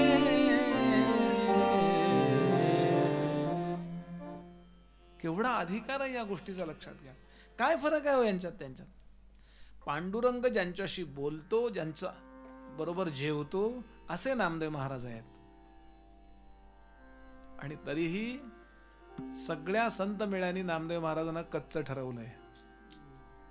फरक काय आहे?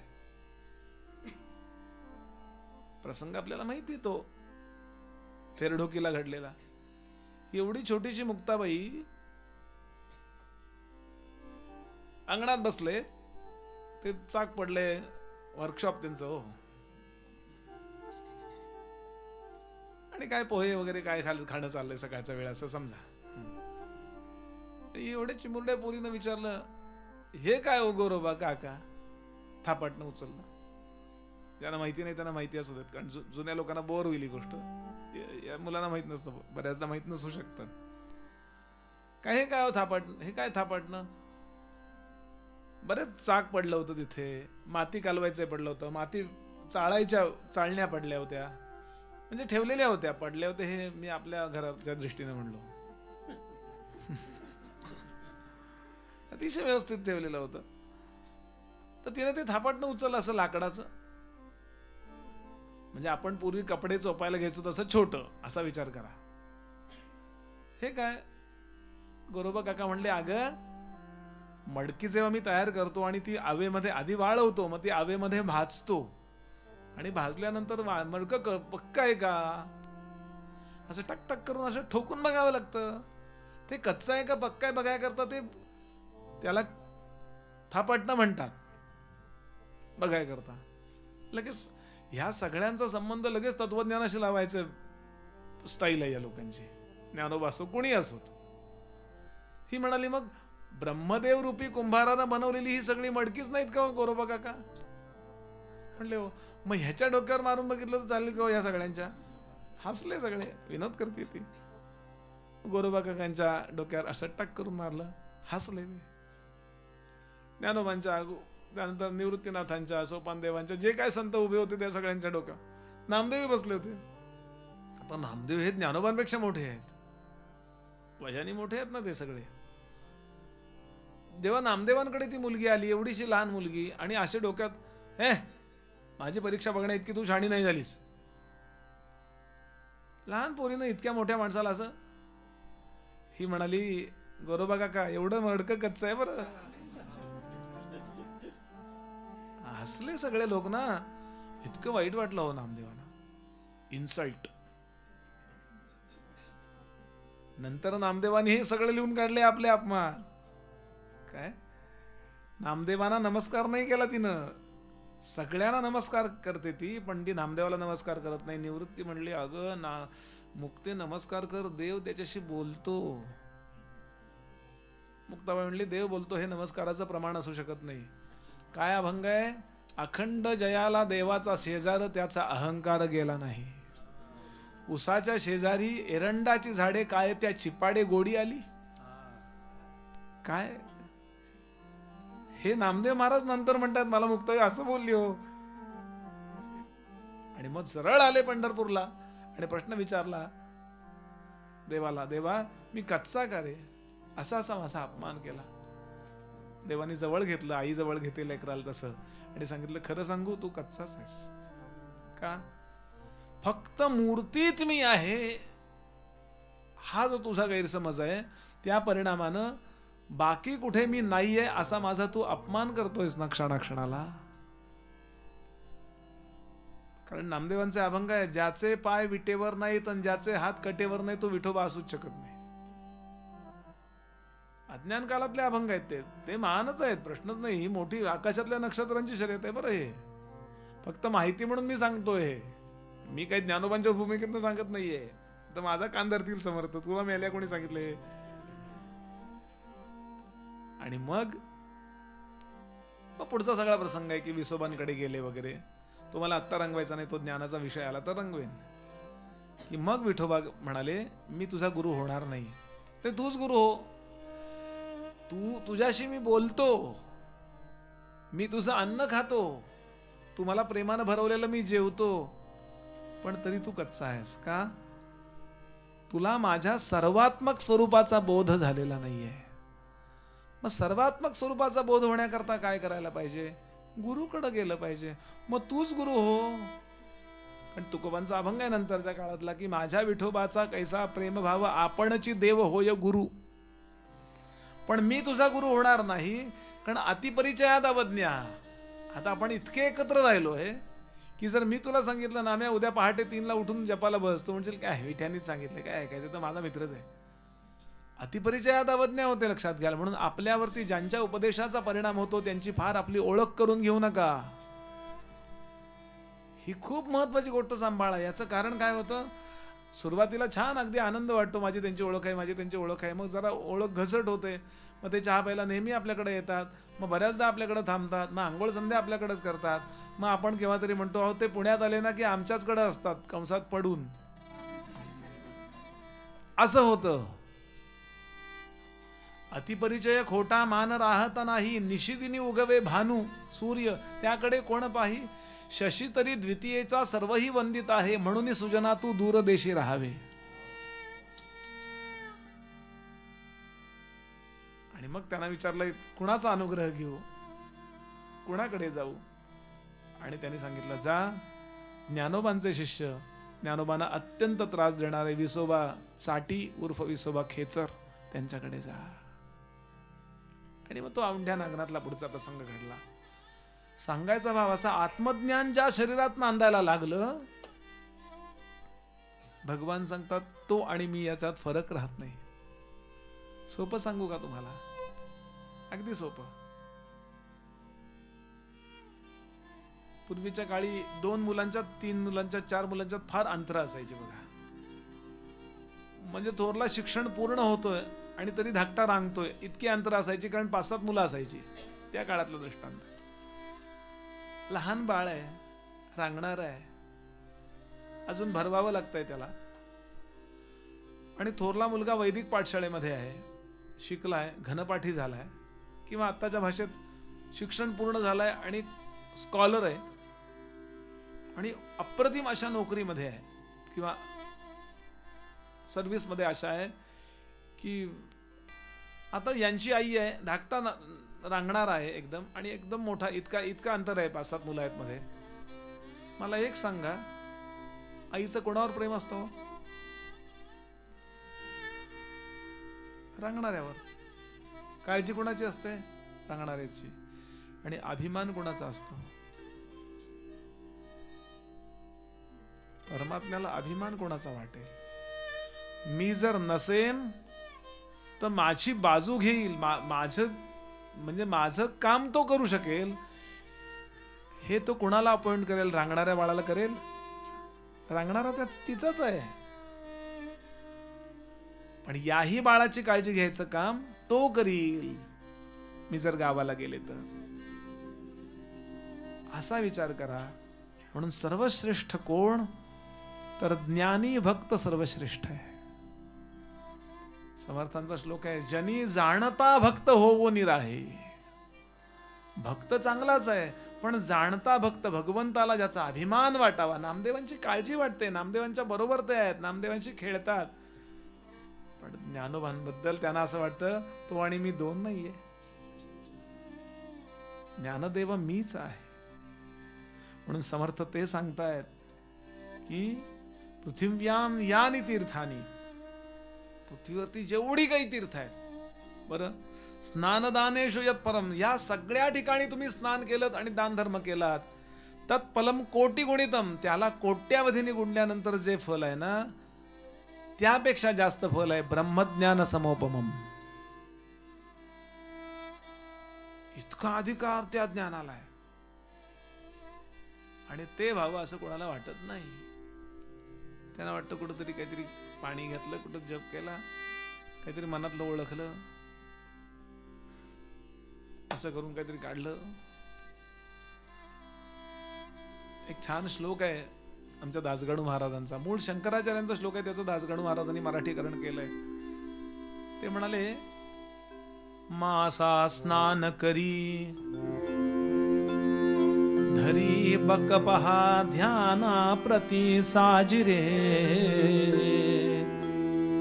वायू भक्षित वासुकी विभूतीने की लिप्त केला खरे, देहा पोपट राम राम म्हणतो मेंढा ही पर्णाशनी, बोले दास गणू कुणा गवसला सांगा हरी यातुनी. यादी केली त्यांनी मोठी. गंगा स्नानाने मुक्ती मिळते, मग सगळे मासे मुक्त व्हायला पाहिजेत की नाही? गंगेतले होतात का? मासा स्नान करी धरी बक पहा ध्यानानी.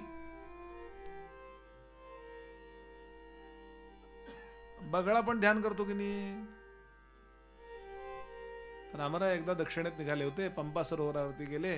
आता रामाना सगळं चांगलं चांगलं दिसतंय हो. उत्तरेपेक्षा दक्षिणेकडे पर्वत भरपूर, विशिष्ट प्रकारचं पाणी चांगलं, प्रत्येक ठिकाणी काहीतरी वेगळं आहे ना. त्यांनी पंपा सरोवर एक बगळा ध्यान करताना बघितला. एक पाय आत पाण्यात, एक पाय असा, आणि अशी चोच बीज अशी डोळ्यासमोर आणा. रामराय म्हणाले, लक्ष्मणा बघ किती धार्मिक आहे तिथे, बगळे सुद्धा धार्मिक. पश्य लक्ष्मण पंपायाम बक परम धार्मिका. केवढा धार्मिक आहे. एवढ्यात एक माशान उडी मारली, ओ मिस्टर सहवासी विजानाती सहवासी विचेष्टितम. इथे राहा. तो बगळा कशा करता ध्यान करतोय बघा. आपण स्थाणू आहोत, स्थिर आहोत असं माशांना वाटावं, त्यांनी पायाशी यावं, गटकता यावं. अरे तेनाहम निष्कुलीकृता, आमचं कुळ संपवायला आणलं त्यानं ध्यान करत करत.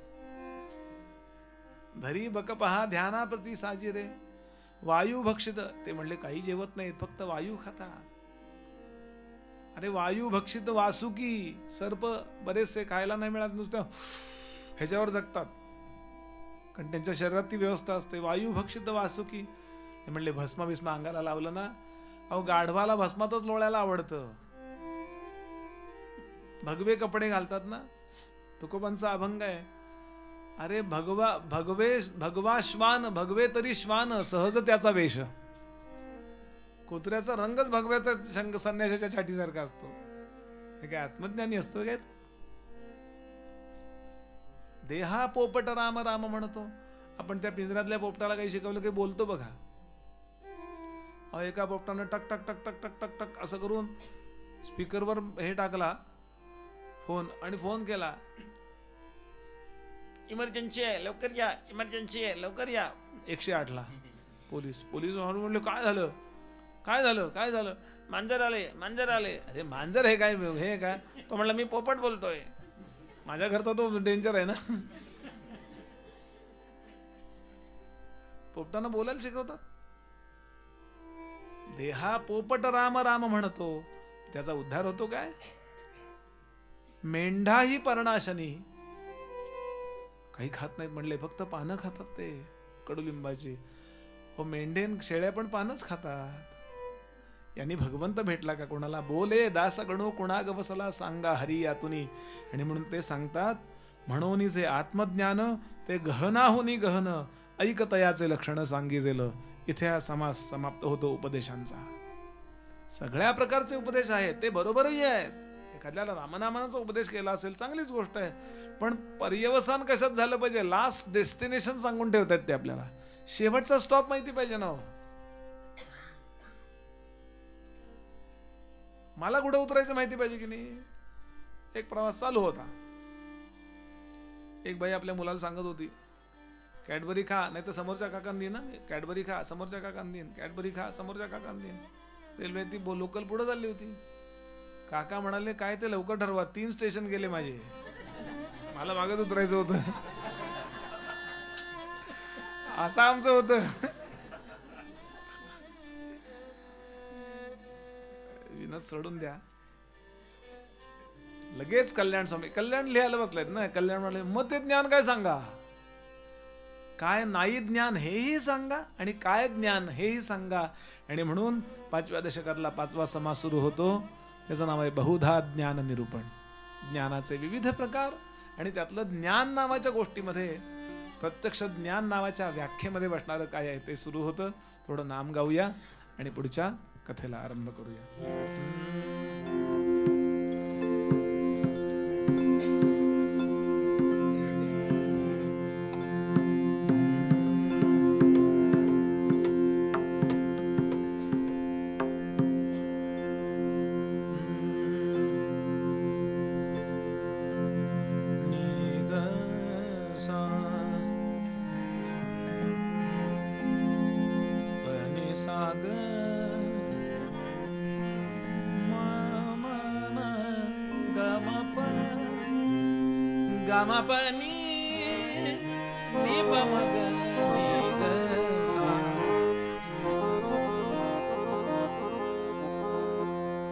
गोपाला गोपाला श्याम गोपाला गोपाला गोपाला श्याम गोपाला गोपाला गोपाला श्याम गोपाला गोपाला गोपाला गोपाला श्याम गोपाला मुरली गान गोरा गोपी गोपाला मुरली गान गोरा गोपाला मुरली गान गोरा गोपी गोपाला मुरली गान गोरा गोपी गोपाला गोपाला गोपाला श्याम गोपाला बोला गोपाला गोपाला श्याम गोपाला गोपाला गोपाला श्याम गोपाला गोपाला गोपाला श्याम गोपाला मुरली गान गोरा गोपी गोपाला मुरली गान गोरा गोपी गोपाला मुरली गान गोरा गोपी गोपाला मुरली गान गोरा गोपी गोपाला देवकी नंदन सुंदर वेणू गोपाला देवकी नंदन सुंदर वेणू गोपाला देवकी नंदन सुंदर वेणू गोपाला देवकी नंदन सुंदर वेणू गोपाला राधे राधे राधे राधे राधे गोपाला राधे राधे राधे गोपाला राधे राधे राधे राधे राधे गोपाला राधे राधे राधे राधे राधे गोपाला गोपाला गोपाला श्याम गोपाला गोपाला गोपाला गोपाला श्याम गोपाला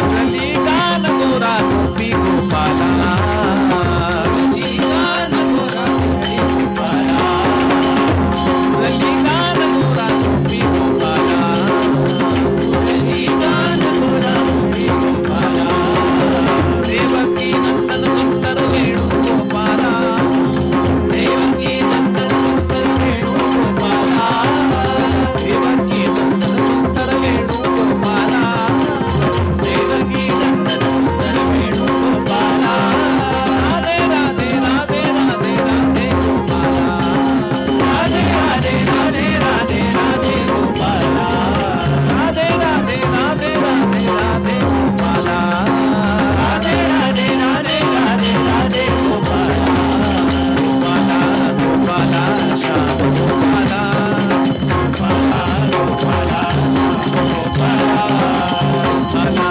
गोपाला श्याम गोपाला गोपाला गोपाला श्याम गोपाला गोपाला गोपाला श्याम गोपाला गोपाला गोपाला श्याम गोपाला श्री राम जय राम जय जय राम श्री राम जय राम जय जय राम श्री राम जय राम जय जय राम. रस्ता कसा आहे असू दे, ड्रायव्हर कसा आहे त्याच्यावर अवलंबून आहे प्रवास कसा होणार.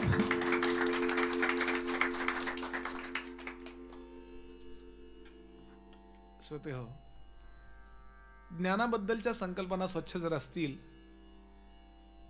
तर आपण बाहेर कोणाशी कसं वागावं हा मुद्दा नाहीये, आतमध्ये माझ्या निष्ठा कशा असाव्यात असा मुद्दा आहे. समर्थ सांगतात, ते ज्ञान जोपर्यंत आपल्याला प्रांजळपणानं होत नाही, सरळपणानं, एक्झॅक्टली जसं आहे तसं त्याला प्रांजळ म्हणतात. जवळ ते ज्ञान नाही प्रांजळ, तव सर्व काही निर्फळ, ज्ञान रहित तळमळ जाणार नाही.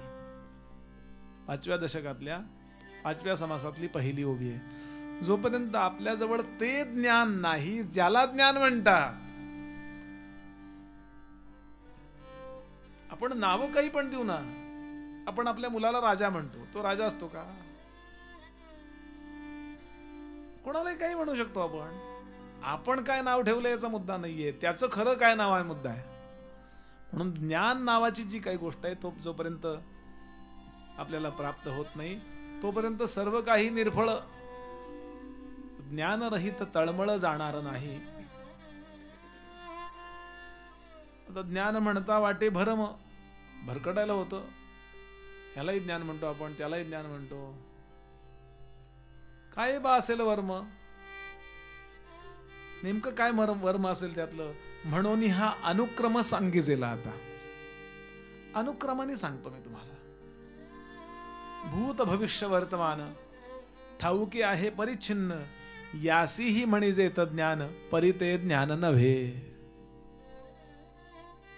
पुढं काय होणार, उद्या काय होणार, परवा काय होणार, बाबा वेंगा की भविष्यवाणी, नॉस्ट्रॉडेमस की भविष्यवाणी असतं ना, ते बरोबर आहे, छान आहे, काही वाईट नाही आहे. आपल्यापेक्षा तो ग्रेट आहे, प्रश्नच नाही आहे. पण तो ज्ञानोबांपेक्षा ग्रेट नाही आहे.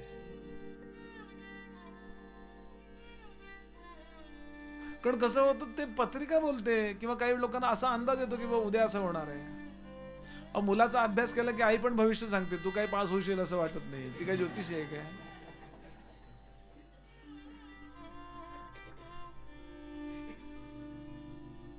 याला ज्ञान म्हणत नाहीत समर्थ.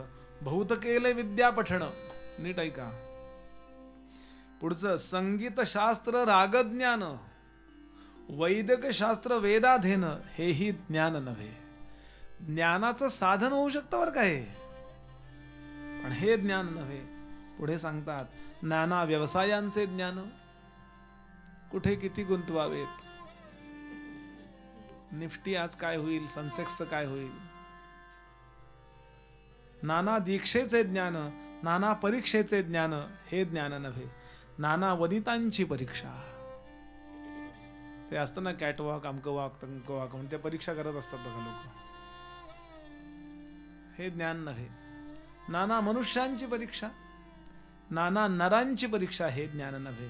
नाना अश्वांची परीक्षा, घोडे, नाना गजांची परीक्षा, नाना श्वापदांची परीक्षा, हे काही आधी केली आहे समर्थांनी. नाना नाना प्रत्येक वेळेला म्हणत नाही, नाना वेळा नाना म्हणत नाही. पशूंची, पक्ष्यांची, भूतांची, यानांची, वस्त्रांची, शस्त्रांची, धातूंची, नाण्यांची, रत्नांची, पाषाणाची, काष्ठांची, वाद्यांची, भूमींची, जळांची, रसांची, बीजांची, अंकुराची, पुष्पांची, फळांची, वल्लींची, दुःखांची, रोगांची, चिन्हांची, पंत्रांची, यंत्रांची, मूर्तींची, क्षेत्रांची, ग्रहांची, पात्रांची, पुढं काय होणार आहे, समयांची, तर्कांची, अनुमान परीक्षा, नाना विद्येची परीक्षा, नाना कलेची परीक्षा, नाना चातुर्य परीक्षा, एक्झिट पोल, ओपिनियन पोल, शब्दांची, अर्थांची, भाषांची परीक्षा, हे ज्ञान नव्हे. नाना स्वरांची परीक्षा, नाना वर्णांची परीक्षा, नाना लेखन परीक्षा, हे ज्ञान नव्हे. नाना मतांची परीक्षा, नाना ज्ञानांची परीक्षा, वृत्तींची परीक्षा, रूपांची परीक्षा, रसनेची, सुगंधाची, सृष्टीची, विस्ताराची, पदार्थाची परीक्षा, हे ज्ञान नव्हे. नेमकची बोलणे, तत्काळची प्रतिवचन देणे, शीघ्रची कवित्व करणे, हे ज्ञान नव्हे. असे बसल्या बसल्या कविता करतात बघा. पुन्हा सांगतो, आपल्यापेक्षा ग्रेट आहे ना, मला नाही बाबा असलं काय काय. आणि खरंच चांगल्या कविता करतात. उगाच काहीतरी रीला रीन टला ट आणि जन्माने काव्य करणारे असं नव्हे. लग्नात काव्य कविता करतात बघा. चांगल्याही करतात, साधारणही करतात, अगदी रद्दडही करतात. एक कविता ऐकली बरोबर, कवी संमेलन होतं, माझ्या कीर्तन नंतर होतं म्हणून मी तिथे बसलो होतो. एक जण आपला तो झब्बा बिब्बा घालून टिपिकल असा दाढीचे खुंट वाढलेला असा एक कवी उभा राहिला तिथे. अशा टिपिकल त्या हे असतात, शबनम. माझ्या परीक्षेचे नाव आहे, खिशातनं हे काढलं, माझ्या नाव द्यायला विसरलं म्हणला मी. लोक म्हणले वाह वाह क्या बात आहे, नाव नसलेली वाह बोला. आणि त्यानं वाचलं, एक शर्ट, एक टोपी, 2 सदरे, 2 पॅन्टी, असं त्यांनी यादी. लोकांनी बरोबर ईला ई जुळलं होतं, लोकांनी टाळ्या वावा. पहिलं बक्षीस दिलं त्याला. ते बक्षीस घ्यायला तो आला. लोक म्हणले काहीतरी उत्तर द्या सत्काराला. तो म्हणला खरंच सत्कार हा प्रश्न असल्यामुळे त्याला उत्तर द्यायलाच पाहिजे. आणि तो म्हणला उजव्या खिशामध्ये कविता होती आणि डाव्या खिशामध्ये धोब्याची यादी होती जाताना न्यायची, तीच वाचली म्हणला चुकून मी.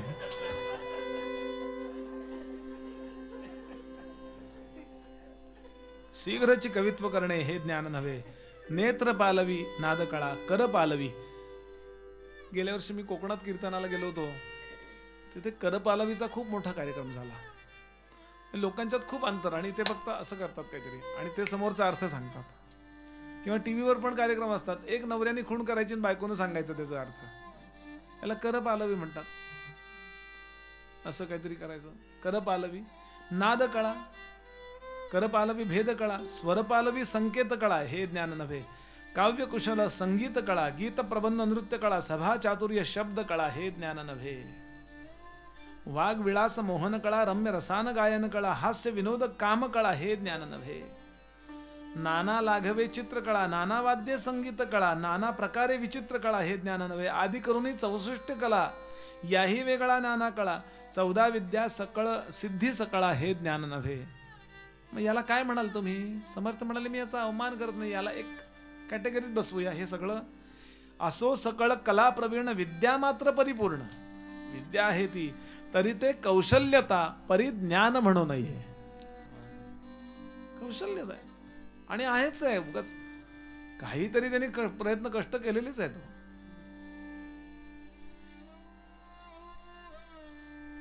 पुण्यामध्ये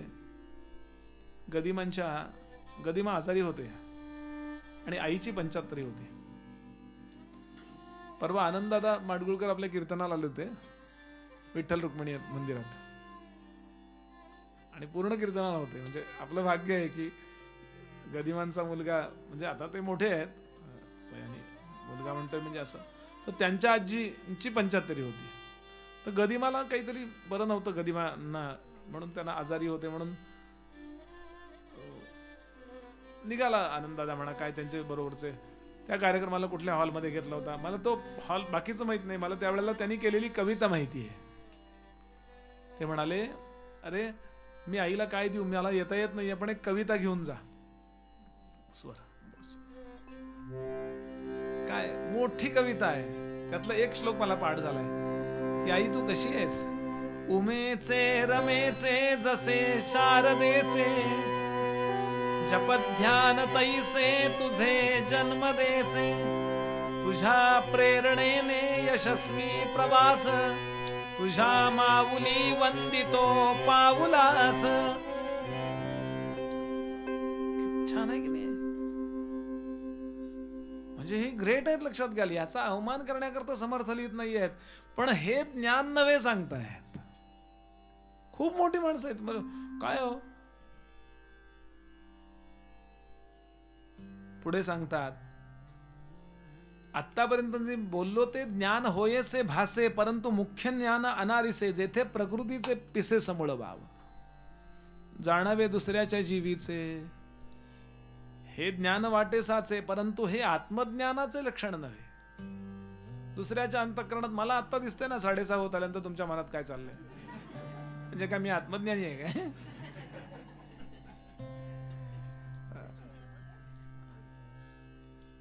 इतरत्र हा विषय आलाय, पण त्यातली एक ओवी इथे आली. त्या एक माणूस म्हणे मानस पूजा करत बसला होता, मनातल्या मनात पूजा करत, मनातल्या मनात करायची पूजेला मानस पूजा म्हणतात. मानस पूजा करत होता आणि समोर देवाची मूर्ती वगैरे कल्पिली आहे, पण त्याला हार घालत होता, पण ते हार मुकुटातनं जाईना हो. हार जो आहे तो मुकुटातनं जाईना, मनातल्या हार. शेजारी बसला होता, त्यानं ओळखलं काय प्रॉब्लेम आहे. महानुभाव महाबला मानस पूजा करिता चुकला, कोणी एक पाचारीला ऐसे नव्हे म्हणोनी. अहो म्हणले, मिस्टर तुम्ही मुकुट काढून माळ घाला हो, म्हणजे बसेल. असं करावं लागतं बरं का काही वेळा. मी त्या एकदा गावाला कीर्तनाला गेलो, 3 फुलं होती मध्यंतर. कीर्तनात मध्यंतरात हार असतो ना, 3 फुलं, आणि तरी मला फेटा काढून हार घालावा लागला. म्हटलं दोराच करायचं, विधभर जास्त ठेवायचा ना. हे वरचं सांगतो, हे मनातलं त्यांनी ओळखलं की अरे तुम्ही मुकुट काढून माळ घाला. असा बुवाचा फेटा काढून हार घातला. समर्थ म्हणले, दोघही मूर्ख नाहीत का? दोरे फुले आणावी न लागती, प्रत्यक्ष ती गुंफावी न लागती. कल्पनेची माळ थिटी करीती काय पढत मूर्ख. सांगते ऐकते केवळ मूर्ख जाणावे. सांगणाराही मूर्ख आहे ना, ऐकणाराही मूर्ख आहे. काय समर्थांची पद्धती असेल विचार का करायचा. तो इतका परिपक्व, इतका उच्च विचार करा की यापेक्षा उच्च विचार असता का म्हणे. म्हणून तसा केलेल्यांची ट्यून व्हा, म्हणून ज्ञानोबांची ट्यून. त्यांनी काय आम्हाला एजंट म्हणून बाहेर टाकलेलं नाही, तुम्हाला पगार देऊ आम्ही. काय करायचं. रिद्धी सिद्धी अंगण झाडीत आती, तुकोबांनी वर्णन केलंय. रिद्धी सिद्धी दासी अंगण झाडीत आती. चारी मुक्ती त्यांच्या चरणी लोटांगण घालतात ज्ञानोबांच्या. सांगायचा भाव असा, समर्थ सांगतात, बहुत प्रकारीची ज्ञाने सांगो जाता असाधारणे, पण सायोज्य प्राप्ती होणे जणे ते ज्ञान वेगळे. कल्याण इतका त्याच्या क्युरियोसिटी ताणली गेली होती. तो म्हणला, अहो तरी ते ज्ञान, तरी ते कैसे आहे ज्ञान. सांगा ना लवकर. मग काय 6:30 वाजवले. तरी ते कैसे आहे ज्ञान, समाधानाचे लक्षण, ऐसे हे विशद करून मज निरोपावे. सांगा ना मग. ऐसे शुद्ध ज्ञान पुसिले, ते पुढिले समासे निरोपिले. श्रोता अवधान दिधले, पाहिजे पुढे श्रीराम. आणि आता 5व्या दशकातला 6वा समास सुरू होतो, शुद्ध ज्ञान निरूपण. कशाला ज्ञान म्हणतात. घनगंभीर असा हा विषय आहे. समर्थ सांगतात, पहिलीच ओवी सगळ्या कन्सेप्ट क्लिअर करणारी ओवी.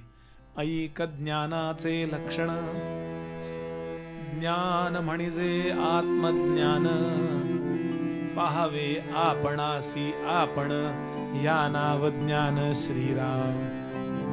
बस सकाळी उठा, आरशात बघा, झालं ज्ञान तुम्हाला. पाहावे आपणासी आपण. ते तुम्ही तुम्हाला नाही पाहिलं, तुम्ही आरशातल्याला पाहिलं. म्हणले, पण आरशातला माझं प्रतिबिंब नव्हता का? नव्हता. तुम्ही जे प्रतिबिंब बघताय, 5व्या वर्षीचं प्रतिबिंब आजचं प्रतिबिंब कसं झालंय. परवा एक माणूस सांगत होता, बुवा अजिबात कस राहिला नाही हल्ली धान्यामध्ये. 10 वर्षापूर्वी पाडव्याला बायकोनी मला ओवाळलं आणि डोक्यात तांदूळ टाकले. 90% तांदूळ डोक्यावर राहिले अडकून केसांमध्ये. आता तांदळात कस नाही राहिला. आता मला ओवाळलं, तांदूळ टाकले, सगळे खाली पडले. तांदळात कस नाही राहिला.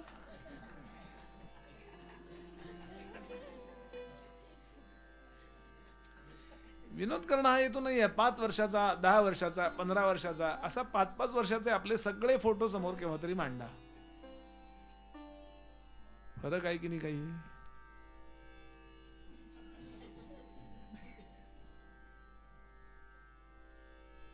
फरक ज्याच्यात झाला नाही तो आतला आहे. कारण फरक त्याला कळतो ज्याच्यात फरक झाला नाही ना. आतमधला कोण आहे?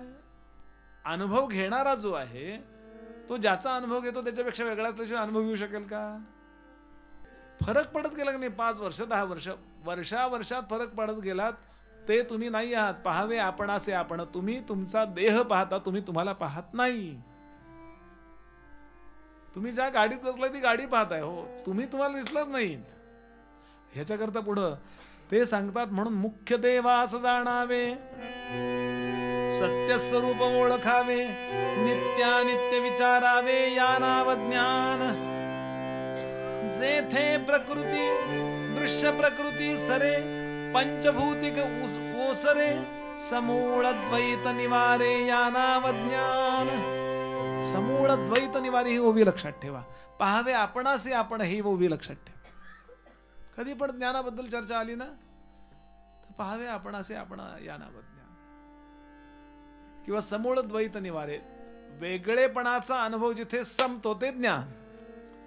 आता पाहणार होत आपण वेगळेपणाचं काय काय, वेगळेपणाने आपण काय काय अनुभवतो याचा विचार येणार आहे. पुढे सांगतात, मनबुद्धी अगोचर, न चले तर्काचा विचार, उल्लेख परेहुनी पर या नाव ज्ञान. आचार्यांचं प्रसिद्ध स्तोत्र आहे. मनोबुद्ध्य अहंकार चित्तानि नाहम, न च श्रोत्र जिह्वे न च घ्राण नेत्रे, न च व्योम भूमिर न तेजो न वायुर, चिदानंद रूप शिवोहम शिवोहम. पुढे सांगतात, जेथे नाही दृश्यभान, जेथे जाणीव हे अज्ञान, विमळ शुद्ध स्वरूप ज्ञान यासी बोलीजे. एक एक एक क्रमाने जाऊ. लगेच जर मी असं, हे कसं आहे माहिती का, आपण मोठ्या दुकानात गेलात तिथे पैठणी उलगडून दाखवल्यासारखं आहे. ते पैठणी वगैरे ज्यांना माहिती त्यांनी ऐका, कशी पैठणी उलगडून दाखवायची असते, ते कसे दाखवते असं, हे बघा, असं नाही.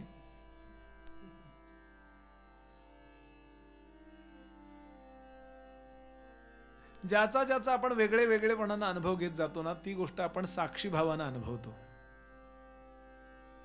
मला तुम्ही दिसताय, मी तुम्हाला दिसतोय, म्हणजे काय आहे हो, तर म्हणजे असं आहे की जे आपण पाहतोय ते आपण नाहीये म्हणून आपण पाहू शकतोय. डोळ्यांनी जग दिसतं. डोळ्याला डोळा दिसतो का हो?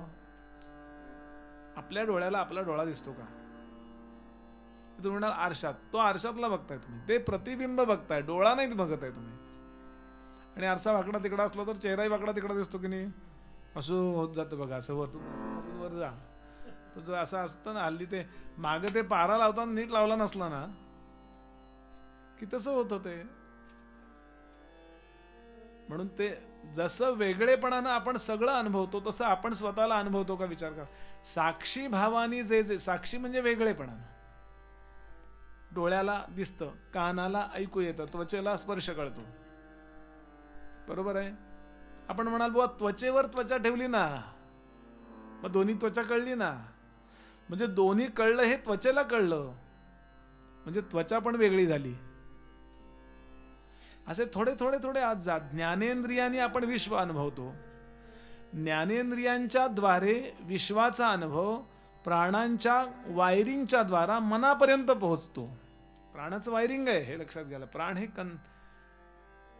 कंडक्टर आहेत, म्हणून प्राण गेला की कंडक्शन संपलं, उचला, इंडक्शन मध्ये ठेवा, त्याच्यात ठेवा, काय असं.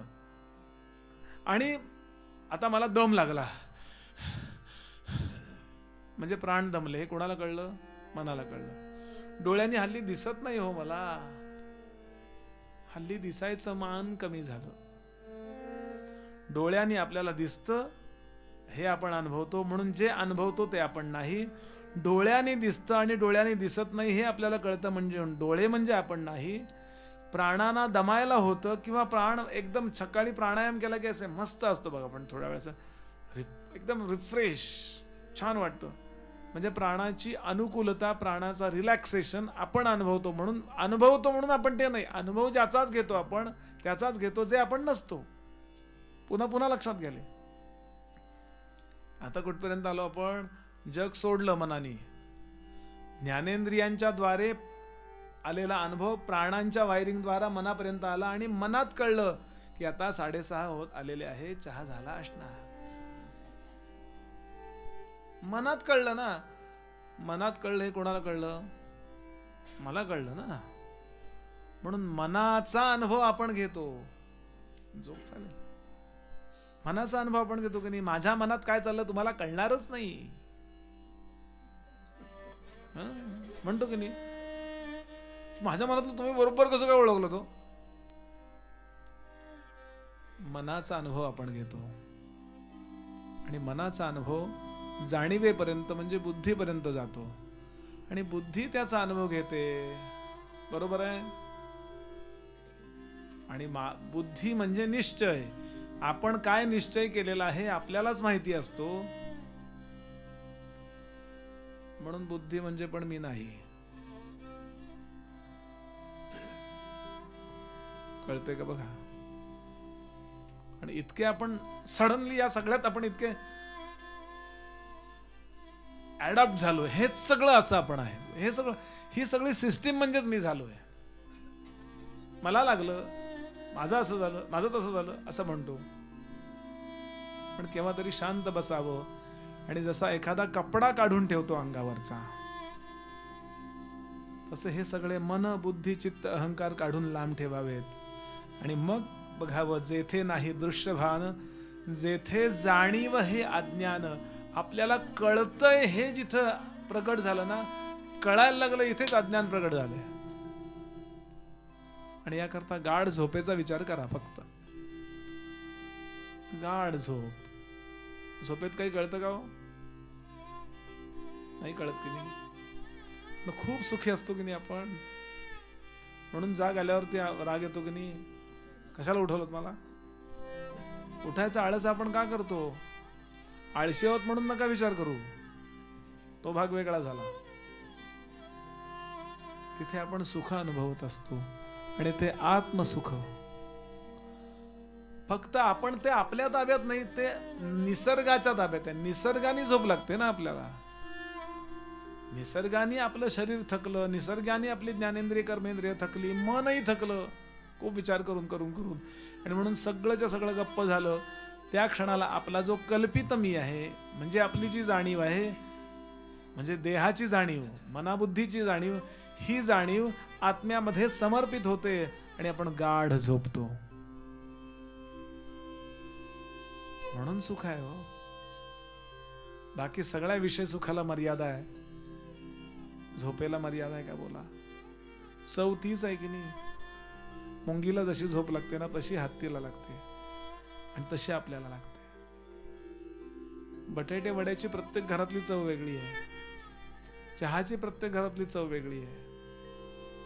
बरं, प्रत्येकाचं गाणं, शब्द विषयाची प्रत्येकाची चव वेगळी आहे. झोपेची, कारण आत्मसुख आहे. झोप आणि समाधी याच्यात सिमिलरता खूप आहे. सेम, थोडा फरक आहे. त्या फरकाचा विचार आला तर बोलू आपण. तेव्हा आपण ज्ञानरूप असतो, म्हणून आपण सुखी असतो. हे सोडून जे आहे हे कळायला खूप अवघड आहे हो.